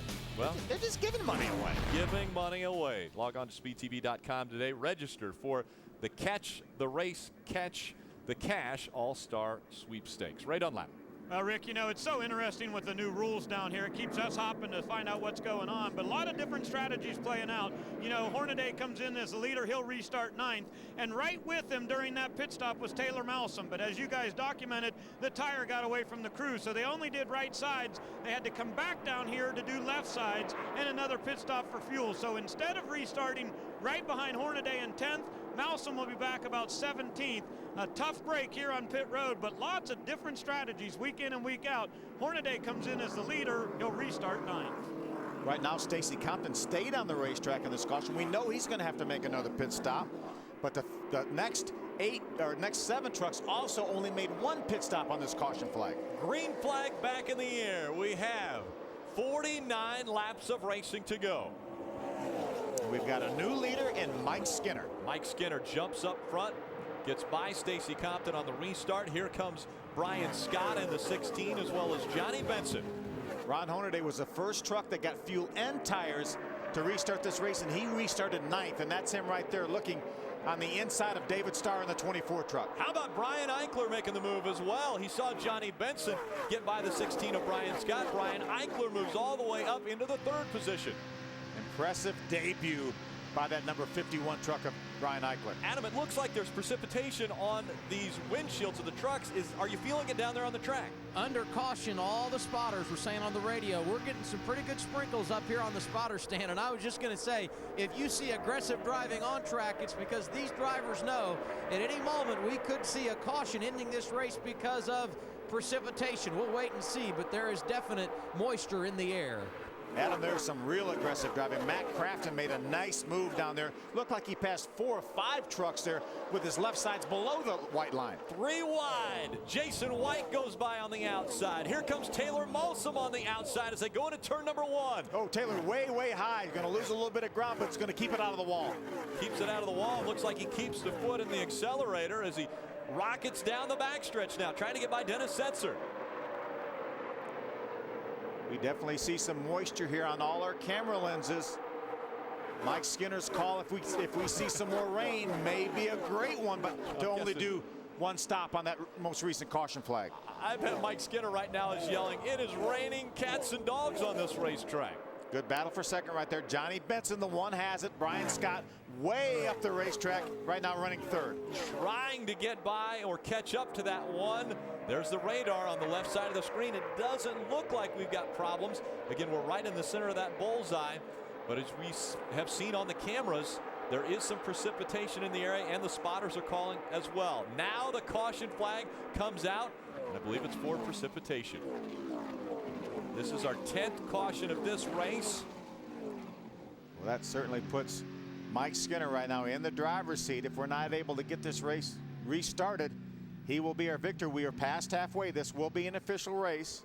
I'm sure NASCAR and the Speedway officials will do absolutely everything they can if this rain will stop. We saw the radar. There's not a whole lot in the area, but obviously there's enough right now to make this situation where the NASCAR felt like they had to throw the caution flag. And one of the problems we had on Saturday, starting the race at 5 o'clock and then the rain coming, we don't have lights here at this racetrack. And so if the rain were to come once again and soak the track, they would have to re-dry the racetrack. And I'm not sure there's enough time to do that and conclude this race. Yeah, the key is I hope we can, we can not lose the racetrack. Obviously, there's a little bit of precipitation, but if we can keep the trucks going on the racetrack and keep it fairly dry and the rain will stop, it won't take that long before the racetrack is ready to go again. Rick Wren Obviously looking at not only a scoring monitor, probably a radar. Rick Wren right now is saying it's not wet. No. I mean, it's not even raining. I don't even know what people are talking about because he's running fourth and he needs some more laps. He needs more laps to catch up to Mike See, Skinner. he just shook his head. No, it's not raining. Johnny Benson and Brian Scott all in front of that 33 of Ron Hornaday. Brian Eichler, how about Brian Eichler in his first Camping World Truck Series start, running in the 5th position just behind this truck and that driver, Ron Hornaday. I know right now Ron Hornaday is saying, please give us some clear weather here and wipe that camera lens so we can, so it looks like it's not raining anyway. Shane Sieg in the 15 will be our Aaron's Lucky Dog recipient. So Shane Sieg will get a lap back. That will make him only 2 laps behind. He is in the 19th position. David Starr on pit road now. They do tires for David Starr. David right now gambling that we're going to get back to racing. He'll be in a great position. There's the spotters up there on the roof of the grandstands, the press box. Watch this now. Watch Matt Crafton now. That's Jason White right in front of him. Jason's pretty much on the bottom of the racetrack, right? Well, he is. Not quite low enough. Look at Matt go by on the inside, making it 3 wide. He's going to get to 23. He's going to pass the 6 and the 24, all in that corner, and probably will get to 60 by the time they get to the other end of the racetrack. Taylor Balsam saw it happen and decided he would follow along. James Busher as well on that 10 truck. What an aggressive move. Right along with Matt. You see the moisture on the camera lens.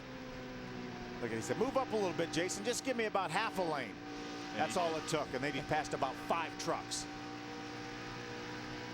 And the rain came strong enough to bring out our 10th caution of the race. Let's go back down trackside to Ray Dunlap.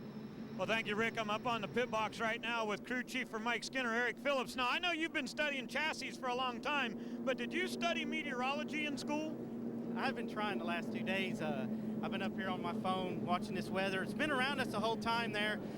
I know those guys come and got tires there before that competition caution. I thought the rain was going to be here by then. And, when it come out there at the end, I just got enough gas, just put some gas to see if we can make it to the rest of the way. I don't know what the weather's going to do here. Hopefully it just pours. All right, good luck to you. Eric Phillips gambling a little bit, just putting a tiny bit of fuel in there to get that track position. Let's go down to Adam. And Brian Scott and his crew chief Jeff Hensley with a similar strategy, getting some fuel on that last stop. He rides 3rd as we speak, and his crew chief just came on the radio and said, I'd give $100 for a space heater right now because it is cooled off considerably. And Brian Scott came back and said, I'd give more than that to be leading this race. And unfortunately, the way things look weather-wise, he may not have a chance to get his first win, but today would be his 3rd consecutive top 10 if things stay the way they are. Yeah, Brian Scott has really kept the momentum going from the end of last season to the start of 2009. Mike Skinner out in front. Johnny Benson runs 2nd. Matt Crafton, Ron Hornaday, 2 guys who have won at 1.5-mile racetracks. Could they do it again at Kansas? We'll find out when we come back to the Speedway. The NASCAR Camping World Truck Series is presented on Speed by World of Warcraft. Try the game free at warcraft.com. Brought to you in part by KFC. Stop on today for a free piece of new Kentucky grilled chicken. And by Royal Purple. Visit royalpurple.com to find a dealer near you. Again, the most recent caution coming out for precipitation. You still see a little bit of moisture on our cameras. And they're letting the trucks know they need to continue around the track. How about this? Ricky Carmichael back on the racetrack. Every lap helps. Every lap helps with Ricky Carmichael. Brand new. Last year was essentially his first year in a 4-wheel vehicle. Has done everything that you can do in a 2-wheel vehicle.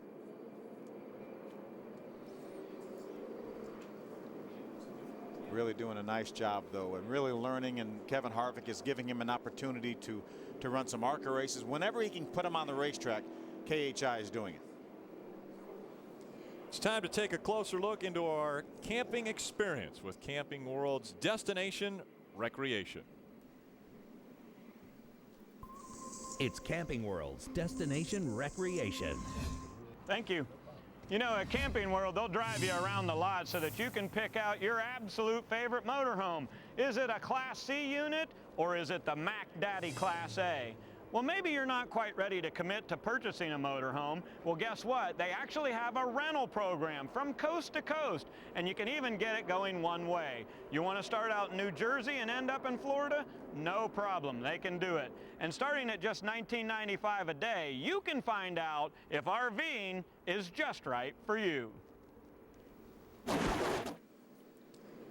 Few RVs still hanging out here in Kansas, a very few. It's been a long weekend. Trucks trying to run on Saturday. Rain coming, stopping us after 52. There's a few in the infield. And then we were able to get back underway today, but now moisture has slowed us once again. Brought the caution out for the 10th time in this race. And while we're waiting for the track to be completely dry and race ready, we'll slip away to commercial break once again. 39 laps remaining in this one from Kansas Speedway.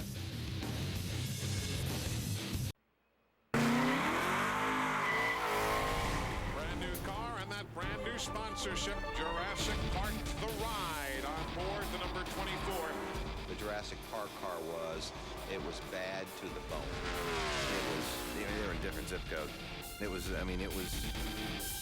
not even close. From the first time that car went on the racetrack, it was just wow. He could run it on the bottom. The car never moved. It looked like a slot car. It looked like when you were a kid and you made one of those slot cars. That's what it looked like. And even when we watched it on the racetrack, we went, wow, that thing is unbelievable. When's it going to give up? You know, when's it going to slide up the racetrack? Nah, it wasn't. Jeff Gordon wins the 1997 running of the Winston. Yeah, we had such an awesome car that NASCAR said, we don't want you to bring this version back. And they made some rule changes so that we could. Celebrating 25 years of All-Star memories. Don't miss the NASCAR Sprint All-Star Race on Speed, Saturday, May 16th, 7 p.m. Eastern. NASCAR on Speed. Be there. I think it's only 19 days until that All-Star race. Yeah, can't wait. Keep Absolutely counting down. cannot wait. The O'Reilly Auto Parts 250 presented on Speed by World of Warcraft. Taking a look. We've completed 130 laps. Mike Skinner in front of Johnny Benson. They're running 1 and 2, but you also can see the moisture on the camera lens, and you see smoke rolling out of the 90 of Gabby DiCarlo. Tough break too. Gabby is still on the lead lap, but obviously it's got to be an engine situation that is coming out of the tailpipe. So more than likely her race is close to being done. On the pit road she goes once again.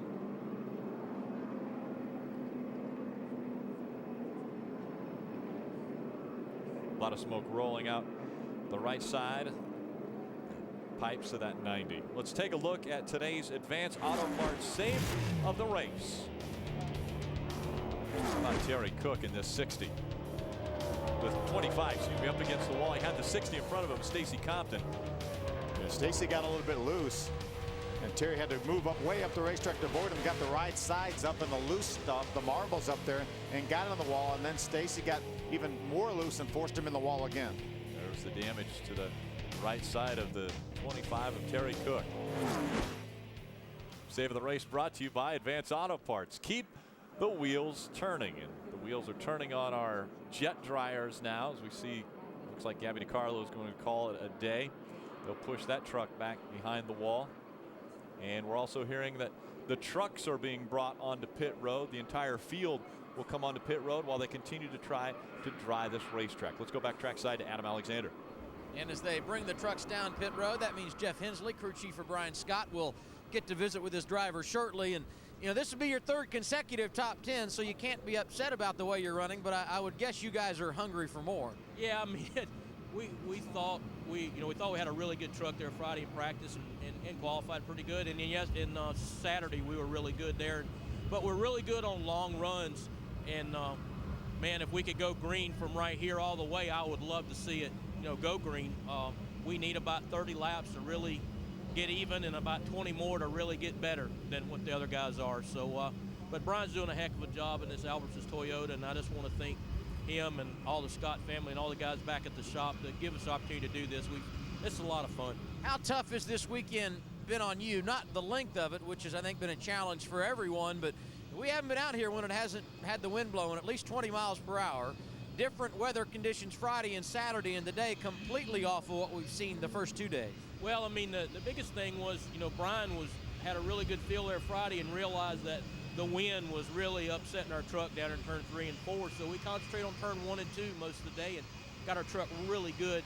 And that's a pleasure to work with a kid that knows the difference. And you know, it enabled us to get our piece as good as we can be. And you know, right now we're third. I think if we had a 50-lap run, we might have a shot of winning it. But right now, I think we're probably a third or fourth place truck. So, hey, these races are hard to win, and we've been up front all day long. And you know, sometimes I'd rather be lucky and good. Right now, I wish we was out front, but I think he's done a heck of a job. You started working with Brian in September last year. What kind of progress has he made? Oh, wow. I mean, you know, he's made a lot of progress, but he didn't have a lot to make. And I know it sounds kind of crazy because the first time I worked with him, I said, man, this kid's got the deal. You know, he's the real deal. And he's a pleasure to work with. He really appreciates everything we do and the crew does, and got excellent feedback. And he's determined. And the pleasure about it is we know when we put the lift gate up on the Albertsons hauler headed to the racetrack, we've got a shot to win. We may not do it, but we're usually in the top 4 or 5 trucks every week, and just circumstances sometimes prevent us from getting the finishes we deserve. But, you know, I think the more we work together, the better we'll be. Thanks, Jeff. Thank you. Again, those two talking about Brian Scott and the talent that he brings to that team. And Jeff Hensley's been around a long time. Yeah. He's had some terrific drivers. He actually was the crew chief for Chuck Bound when they won the Busch Series championship back several years ago. So a lot of talent that Jeff's been around. And he's got a cousin, Jimmy Hensley, was one of the best drivers we ever saw in this series. Won races in this series as well as the Busch Series. Red flag condition once again at Kansas Speedway in the Camping World Truck Series. This time after 132 laps are complete. The first time it was 80 laps ago after 52 laps had been complete, and that was actually on Saturday. Now, light rain, mist falling onto the racetrack. The jet dryers are out there, and they're battling with it. Ray Dunlap. Well, we're just down here at the front of the grid. Mike Skinner has climbed out of this Bad Boyd Mowers race truck. And any weather forecasts? Call Larry McReynolds because he's an expert. He knows. And I bet if you ask Eric Phillips, he'd give you a good one right now. But no, it got really, really slick down there from the center to the exit. And then the very last lap down there in 4, I was just slipping and sliding everywhere. And I know Johnny was looking for a spot where I wasn't slipping and sliding. And every time he got out of my tracks, he was slipping and sliding. That was pretty wild, man. If they call this race right now, you okay with that? I'm okay with that. I think me and Mike are too old to race in the rain. I can tell you that. But it was starting to get pretty slippery. But I'd almost trade places with him and still call it right now. I was scared. And the temperature, guys, down here, it is just getting colder and colder by the minute. No kidding. You know what I was just thinking about? I was thinking about back quite a few years ago when Toyota first came into this sport. You were at a team called Bang Racing, and you had this crew chief named Eric Phillips, and you guys came to Kansas, and it just wasn't going very good. Is there a little redemption in that, maybe? Well, there could be, but Eric's done a fantastic job with this thing, and I've learned to shut my mouth a little bit as a driver, and he's learned to deal with drivers like me since then. So hopefully it's been a positive for both of us. You know, Mike, I was joking with you the other day when we came on the air about how bad your truck was in this first practice. I mean, I heard, I know you weren't kidding, but you actually said that you thought maybe the rear clip was bent or that you had a track bar problem or something because it was pushing so bad. How did it get better? The truck that Travis Quapple won the very first Toyota race with, I think at Michigan, I would not let out of our camp. It was truck 10. A couple years ago, after Johnny and I was teammates, we were at Dover, and we just couldn't. It was the same feel, same situation. Crawled up underneath the truck. You could see cracks around where the bars went through, and I thought that was maybe what was going on with this truck because this was a used truck anyway.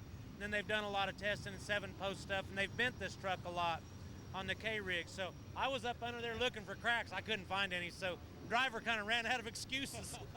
Well, I think he'll leave it to the crew chief now, guys. But Skinner is out of this 5. Crew members are around. They've got these trucks covered up. And obviously it is not official by any means that this race is over, but still a fine mist in the air, and the temperature continues to fall. Matt can't get a jacket on. It's Matt Crafton down there, the 88. Right now it's Mike Skinner being scored, number 1. Johnny Benson 2, Brian Scott 3, Ron Hornaday 4, Brian Eichler is 5. And again, the moisture has caused us to go under a red flag condition once again in this race. It's the second time now, second time in 3 days. Remember, we talked about that 51 truck and the record it has with Kyle Busch and without Kyle Busch, only one top 10 finish in 15 starts. And I think right now, if Brian Eichler in his first ever Camping World Truck Series race could take that 5th place finish for that 51 Miccosukee Toyota, I think he'd take it and go on home. You know, and I would also say that I think Brian Eichler is probably a little bit better than 5th today. Yeah, oh yeah, he certainly has a chance to maybe even better. But I think right now, all things being equal, I will take that and go to the house. But I'll tell you another guy that I really want to talk about is that gunbroker.com Dodge. Jason White has been really racy today there as we look at Brian Scott, who's right now running 3rd. And Adam, you've caught up with Jay White. Yeah, you know, he's one of the great Cinderella stories of this series. No one works harder at the track and away from the track than Jason White, and you guys are seeing the fruits of your labor today, man. A solid run, 10th place. 10th place, awesome run. I got to thank the whole team, gunbroker.com. Steve, wish you were here. Man, the truck is awesome. And got to say happy birthday to my mom, and we're happy. Hopefully it rains out, get a top 10. This will be a good day for us. So do you want to race some more, or do you want to take what you got? I'm ready to get out of Kansas and head back to Charlotte. And you know what? If Dwayne hadn't called for fuel a while ago, you may be leading this thing. We may be leading. We took fuel and we didn't really need it. We learned that in Martinsville. But, you know, oh well, it's still a good day for us. Well deserved. Thanks, Thank man. you guys. Appreciate it. Awesome, brother. They look happy. Yeah, they should be. Great run. But very competitive. He didn't just inherit a 10th place finish. He has run that well. Speaking of top 10s, Chad McCumbee solidly in the top 10 in the 8th spot. He's with Ray Dunlap. I tell you, Rick, I feel like Jim Cantori down here fighting I'm on the Weather Channel. It's blowing me sideways. Hey, what a great run you guys have going today. Are you satisfied with an 8th place? You know, given the circumstances, I'll take it. You know, we unfortunately had a bad stop the first stop of Saturday, and that got us a little bit behind. And we've been able to rebound. We were able to drive back up through there and get up in the top 5, top 10. But these guys on GPSstore.com, Garmin, Chevrolet crew have done a good job. I mean, they've rebounded, gave me some good pit stops here the rest of the day today. And, you know, I think we've got a better truck than 8th place, but, you know, I don't know. You always want to race and finish these things. And we took a gamble. We got 2 tires there and to make sure that, we were going to have some track position. And it seems like it's hurt the truck just a little bit, but we've got the track position, and that seems to mean a lot here over the course of the race. Okay, good job. Appreciate that. Let's check back in with Adam. Who have you found? And for some folks, Ray, it's baby steps towards success, and that's been the key for this 13-punch. Johnny Sauter running 9th, and you guys seem to make improvements every week. Yeah, I mean, we've had good trucks all year. Just our Fun Sand Chevrolet has been really good. Just had some bad luck, things we couldn't control, but I hate for this race to get rained out because I feel like we're a lot better now than we have been all day, and I don't know. It's just a pleasure to drive for Duke around to Thorson and all the guys at Curb Records and Fun Sand. Just I'm glad to be here. I'm glad we're racing. This team, no doubt, making tons of progress, and Jason Overstreet as the crew chief really feels good about where this program is going. Hey, no, wait a minute. I'm just kidding. Come back here. I thought you said 2 minutes. No, I said we're not going to take a break yet because we want to talk to Colin Brown. 6th truck is in 6th position. How's your truck today and overall for the weekend? Well, you know, overall we started out, I think, pretty good off the truck. My crew chief, Mike Bean, did a good job with our starting setup. And, you know, these guys have been working really hard back in the shop. We've obviously had some pretty average runs here the last 3 races and just trying to get ourselves back out of the points, you know, back in the points. And the guys have been doing a great job back at the shop and the body shop, putting these trucks back together for us. So I really appreciate that. And, you know, so far today, in clean air, I think our truck's pretty fast. You know, it seems like we could just get tight when you run behind guys. It's challenging to pass here, but luckily we got good power from our Roush Yates engine. And I think if we can get some clean air and get back racing, our strategy is going to work out. You know, obviously we came down pit road there out of 2nd or 3rd, and we're expecting or hoping it to go for a little longer on the green flag run there. And obviously the rain kind of put a damper in that. Now you guys have nice uniforms, hats, and everything. Do you have Conway jackets? I wish I had a Conway jacket with me. We do. They're back in the truck, so they're keeping the truck nice and warm. Well, have Lori bring you one and me one too, okay? Good job. Colin Brown certainly running in 6th in truck number 6. Yeah, guys. Colin started out, Ray, with a top 10 finish at Daytona. Then it really went south. He has not had anything better than a 20th place finish since then. So this 6th place run he's got going right now will really get that team started in the right direction. Trucks covered up once again at Kansas Speedway. We're under a red flag condition for the second time in this race, the second time in 3 days. Brian Eichler still sitting in his number 51 Miccosukee Toyota Tundra. Side-by-side racing, a few bump in the wall as they go around the mile-and-a-half racetrack. And once again, rain has brought out the caution and the red flag. Once again, under a rain delay situation at Kansas Speedway for the Camping World Truck Series. The O'Reilly Auto Parts 250 presented on speed by World of Warcraft. Slowed once again as the crews put the covers on the race trucks, parked them on pit road. Now, if this were to be the end of the race, the last time there was a race that was rain shortened was back in 2001, a Darlington race back in May that was rain shortened. That was the last time we have had a rain-shortened race in the Camping World Truck Series. Looks like Brian Eichler's ready to chat with Adam. Adam? And he may look comfortable in the truck, but he's a long way from Southern California, at least weather-wise. Your debut this weekend in the Truck Series running 5th, and it looks like that's where you'll finish. I'd guess you would have taken that at the start of the weekend. Yeah, absolutely. Everything we've overcome, this whole Miccosukee team has done such a good job on pit road, keeping me up here in the front. Right there at the end, free as fast. We just got dead sideways. We're so free right now. So good learning experience. We'll move on from here and see what happens. What's the next step for you from a learning standpoint? Because there were times on the radio where you sounded like you knew exactly what was going on, and there were other times you were a little bit hesitant. Definitely. These radial tires, these trucks, the plates you run on them, there's so much learning. Great mentors, though. So sometimes you know what you want, and sometimes it's got to come up and say, I've got no idea. I think Kyle Busch has found a good one. Eichler 5th right now. Yeah, there's not often that he doesn't have any idea. We've seen him race a lot. The Toyota All-Star Showdown in January, he really had the best car. It looked like he may have the car to win and got taken out in an accident not of his making. Ron kept him out helped him a little bit. Well, a little bit. Yeah, that kept him out of it. And right now, Ron Hornaday is the guy running right in front of him in the 4th position. Yep, top 5 spot for Brian Eichler, though. It would be an impressive run if it were to end this way. Again, Mike Skinner up in front of the field. Johnny Benson running 2nd. Brian Scott, Ron Hornaday, Brian Eichler are top 5. We've talked a lot about Brian Scott. Let's talk to him. He's with Adam. And this would be his his best finish of the season in 3rd and first top 5. I tell you what, this team in recent weeks has really taken some steps. Yeah, I'm really proud of everybody on our Albertsons Toyota Tundra. We've been running really good. Our results haven't shown just how good we've ran this year. Fortunately, I think we're sitting where we need to be right now for this race and how good we are. We should be always running in the top 5. I just want to get this race, and I feel like we're the best truck on the long run. And I know we can. I know we're better than the 1. I feel like we're better than the 5. I just hope this rain stops, it warms up a little bit, and we can go back racing. The rain may stop, but I don't think it's going to warm up anytime soon. And let's talk about the fact that you're having success here, because you ended last year on the mile-and-a-half at Homestead 2nd, running so solid today. And this is where we run the majority of our races. What kind of a confidence builder is this for the team?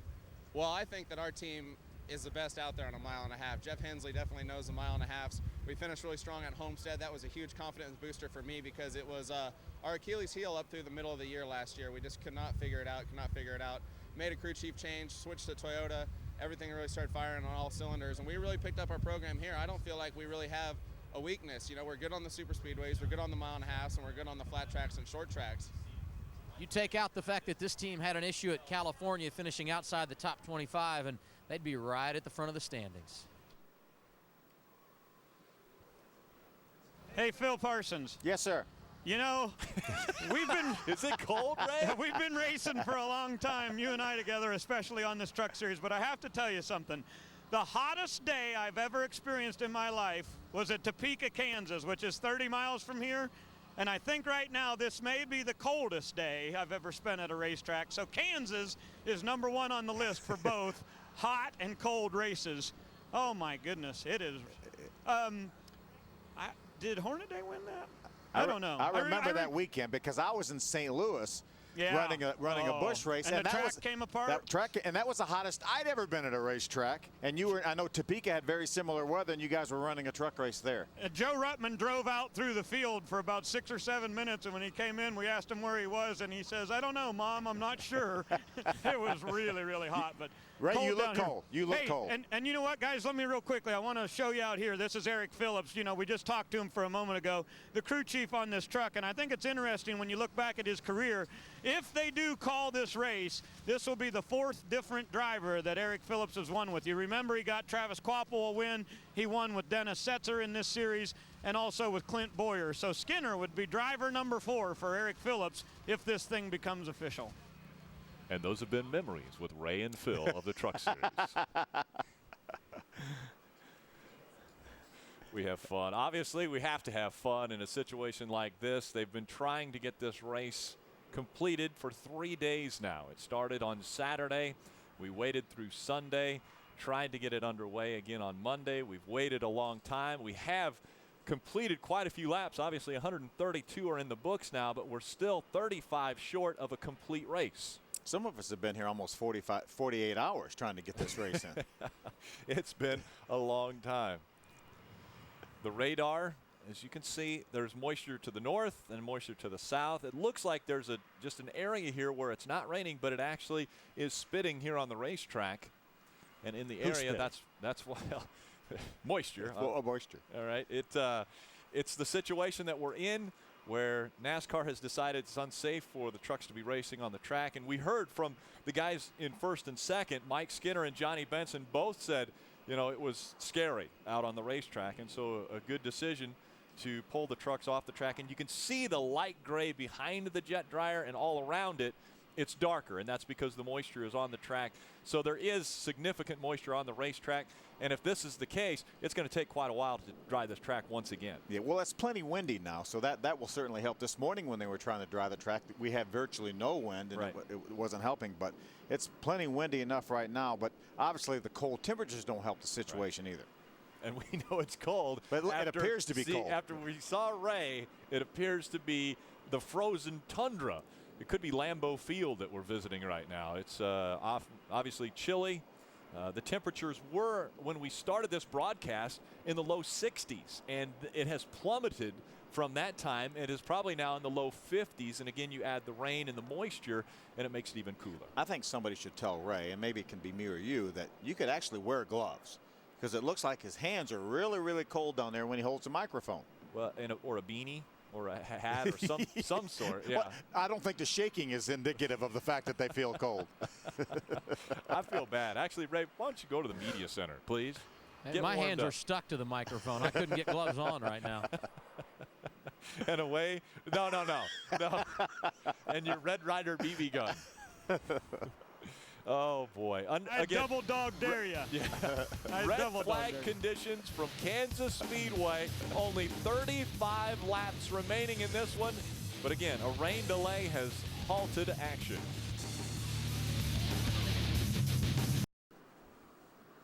Jet dryers have taken to the racetrack to try to dry the racing surface once again. They have been hard at it all weekend. We're under a rain delay situation at Kansas Speedway. The O'Reilly Auto Parts 250 presented on Speed by World of Warcraft. And it's been a long one for the NASCAR Camping World Truck Series. Up here in the booth, though, it's actually been fairly nice. I've rolled the sleeves up. Well, I don't even know what to do with this jacket. I'm not sure why we brought it. I think Ray or Adam might like to borrow it right now. I haven't been shaking at all today, but it is getting very chilly out there on the racetrack, and so obviously a lot of people taking cover right now as the moisture has come once again. They're trying to dry the racetrack. We have 35 laps to go. Mike Skinner is out in front. Mike would obviously say, I think it's rained enough that we ought to call it quits. I love the fact that NASCAR and the Speedway officials are going to do all they can do to get this race in. This race is advertised as 167 laps, and that's what they're going to try to do. Now, if they see some weather, more weather coming, or if they say, okay, we're not going to be able to get the track dry in enough time to get back going, then they would certainly call it. But they owe it to the competitors. They owe it to the fans that stuck it out. And obviously, this race being on Monday, we didn't have a whole bunch of people able to come back. But nonetheless, the ones that are here and the ones watching at home, we want to give them 167 laps, and I applaud their attitude for trying to get that done. Yeah, it's 250 miles is what the prescribed distance is, and you see some of the hardcore fans that are sticking around. They would love to see the finish of this race. And guys like Brian Scott have said, you know, we've got 35 laps left in this race. I need about 20 to 25 for my truck to be good, and I think I'm one of the best trucks here, and he thinks he could still win this race. Hey, we got a guy running fourth, Ron Hornaday. We know he has a good truck. We haven't talked to him since it started raining, but we know he wants to go back to racing. He's not going to be settled with anything but a chance to win. So there's a lot of great stories here. We have some guys that I'm sure would be content. Obviously, Mike Skinner being one of them with where they're running right now. But we have a lot of other guys that want to get this thing back underway, because when you have a shot to win, like a Johnny Benson does, or a Brian Scott, or a Ron Hornaday, or a Brian Eichler even, you want that shot. You don't, sometimes you don't get that many, and you want it when you have an opportunity. Yeah, Taylor Malsom also running very strong today. Probably would like to see the green flag fly once again. Let's go with more Truck Series stories and Ray Dunlap. Well, thank you, Rick. You know, Mike and Angie Skinner down here are just waiting to see what the word is, and they're going to get in their motorhome and head back to Florida in the next couple of days. But Mike just told me that all of the people that are in the grandstands are welcome to come down tonight to the motorhome. They're going to have a big party, play some guitar, drink a little bit of wine. That is if they call it, and this is official. So I don't know, there's what, 38 or 40 people left up there. So party at Skinner's camper here in just a little bit. Adam? Yeah, and Ray, I'm cuddling with a champion here. Wow. how cold is it out there, big boy? I'm telling you, I heard it's 90 degrees back at home, but it's not 90 degrees here. No, it's just weird weather. It's just a long week. It looks like we've been here for a month, but unbelievable them fans sitting up there. Can you believe that? All them fans sitting up there. We are a little close. You know that. People are going to start talking. Hey, how's your truck? Fourth, and you've been pretty solid. The Coparts.com Chevrolet is really good. We got tires, so I was hoping that thing went back green, but it was raining like this when we were leading, so how come we didn't throw the yellow then? But it's all right. We got a good truck, and I don't know what happened. I think Brian Scott got mad at me and run into me on the back straight indicator right front fender, and so I'm a little snug in 1 and 2, but I'm really good in 3 and 4, so new tires are going to make a big difference. But a lot of people got to thank. I mean, it takes Longhorn and VFW and Ream, everybody. It really takes a whole effort and to come do what we're doing in the times we do, but go to your local GM store and get a Chevrolet. You as snug in 1 and 2 as you and I were a minute ago? You're getting personal, aren't you? we better go back upstairs. It's gotten awful cold up here. I stepped outside and got a bit of a chill. Yeah, so. It was chilly, so we bundled up here as well. It was really kind of chilly. Ron said something about Brian Scott maybe got a little mad and got into him. Could that have been when Ron and he got into each other, and Ron maybe got into him? 2 or 3 or 4 times. About the start or the restart of this race. So I don't know. Actually, Brian Scott with a very strong race truck. He wants to get back out on the track. We heard Ron Hornaday. He'd still like to race if they could. So they've got to do everything they can to see if we can get this one underway. Yeah, and that's what NASCAR is all about, trying to give the fans and the competitors their money's worth. Here's what we're talking about. This was a restart earlier in the race. That's Brian Scott, the black truck leading. There's Ron Hornaday. Contact. It looks like Ron Hornaday may have moved up a little bit. Yep. Case can be made for maybe Brian Scott coming down a little bit, whatever the case may be. And it didn't end there. No. They continued on coming out of 2. They hit each other on the backstretch right in the middle of the backstretch. They ran at each other again. But that's just hard racing, and that's what we see in these trucks. Yep. And they continue to try to dry the racetrack, and it's because of the fans that are sticking around. Especially that one with that thing over his head. He's having troubles. Yeah. Honey, can you help, please? Please? Thank you. It's a little windy. Actually, it might just be a buddy. Honey, buddy, whatever. Well, I mean, Ron and Adam are close, so who knows? I saw Adam get kissed by a driver, a couple of drivers. At least he didn't have a dress on this week. Yeah. Well, we are in Kansas, and there was a tornado Saturday, so we could have gone back to the costumes from Halloween earlier. Adam Alexander. Yeah, I don't have my Halloween costume on. I think that's what you guys were talking about. I'm sorry, Rick. This is one of the few times I wasn't. Oh, we're racing on Halloween again this year, Johnny. I don't know if you realize that at Talladega. And I can promise you now I won't be wearing a dress this year like I was last year. But anyway, let's forget about that and talk about you running second and the continued great progress this team is making in 09. Tripp has been doing a great job, there's no doubt. And you know, our truck wasn't very good when we unloaded. We kept making changes, and the guys were working pretty hard. But, you know, once we, you know, qualified, we thought we were going to be in good shape. And, of course, a little bit we ran yesterday. It was a little bit too tight, but then today we made a couple adjustments. And, of course, started at the back at one time there. I thought our strategy was, we weren't sure what the strategy was going to be, but ended up pretty good, and it's pretty quick right now. And we're about the same as a 5 and a 16. I don't think we're better than them, and I don't think they're better than us. I think we're just right around, everybody's right around the same right there, and it's tough to pass what's rated, I can tell you that. You and I were talking about the fact that strategy has been a question mark throughout this day, and I would guess it is pretty tough to get your arms around it when you're dealing with weather and the fact that we started this day with a competition caution and the number of things that have factored in. It has. I mean, I don't know if we're all used to the new pit road rules, and not really sure if we all like them yet, but it's hard to figure out what you're going to do and not do. And, you know, we're on old tires along with the 5. I'm not sure behind us where new tires are, things of that nature. And it just really throws a balance off when you go from old tires and just do fuel like we did. But it, you know, it was a gamble. We knew that we'd still be pretty good and all that. We probably could have went either way, but I think this was the best for us at the moment.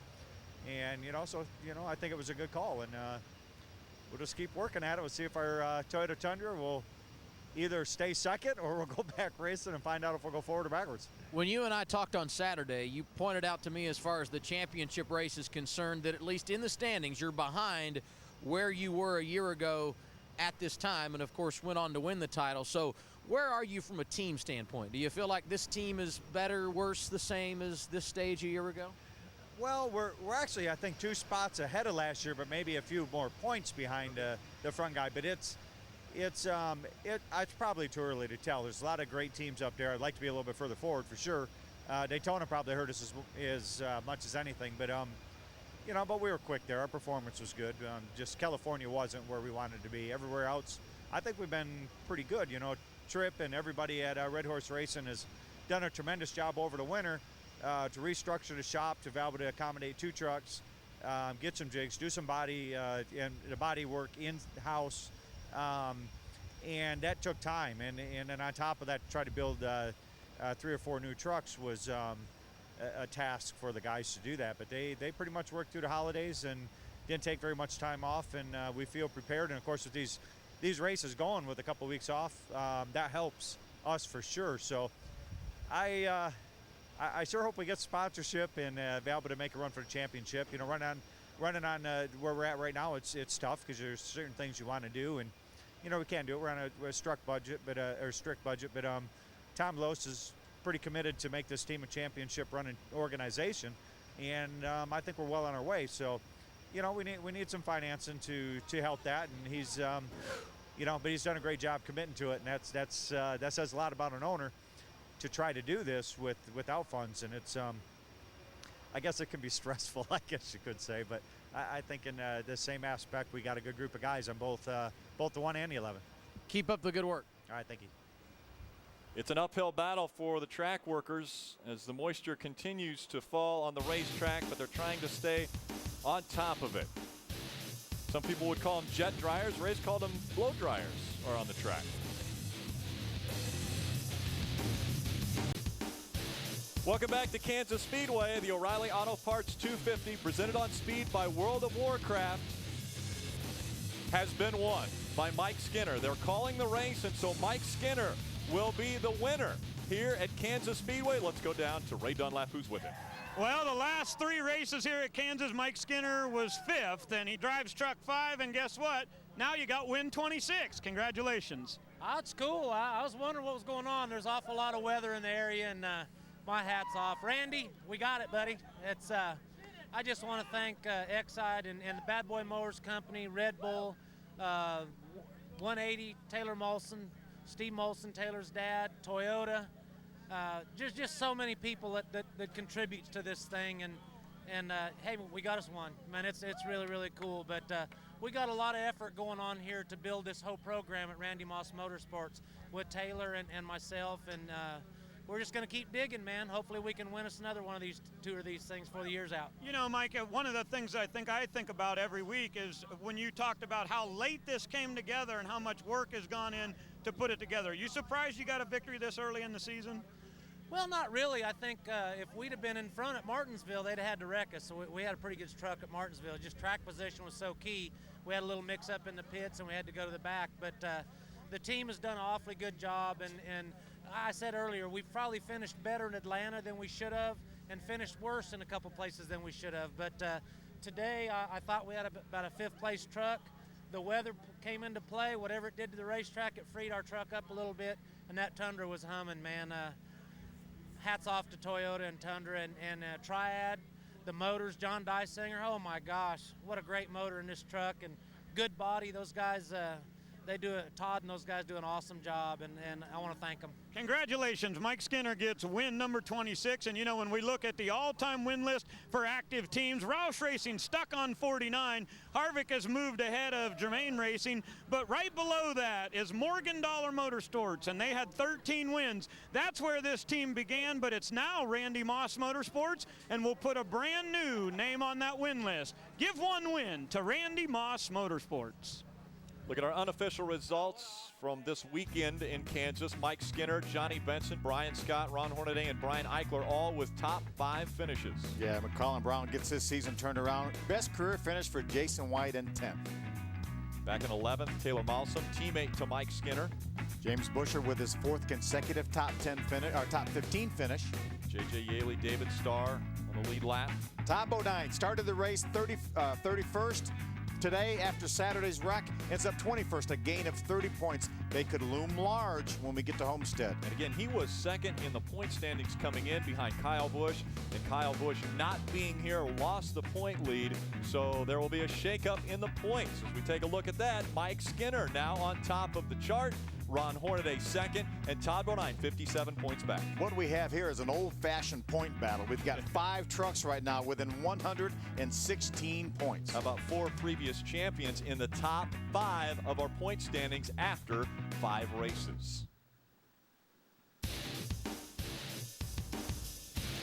132 laps is where they finished today. It was Mike Skinner who ended up in front. Our next Camping World Truck Series race on speed is the North Carolina Education Lottery 200 from Lowe's Motor Speedway on Friday, May 15th. And that's All-Star Weekend. Great weekend of racing right here on Speed. Huge weekend, well, here at Kansas. The rain spoiled us on Saturday, and it's done it once again on Monday. This one ends up with Mike Skinner in, well, a makeshift victory lane on pit road. His second win for Toyota at Kansas.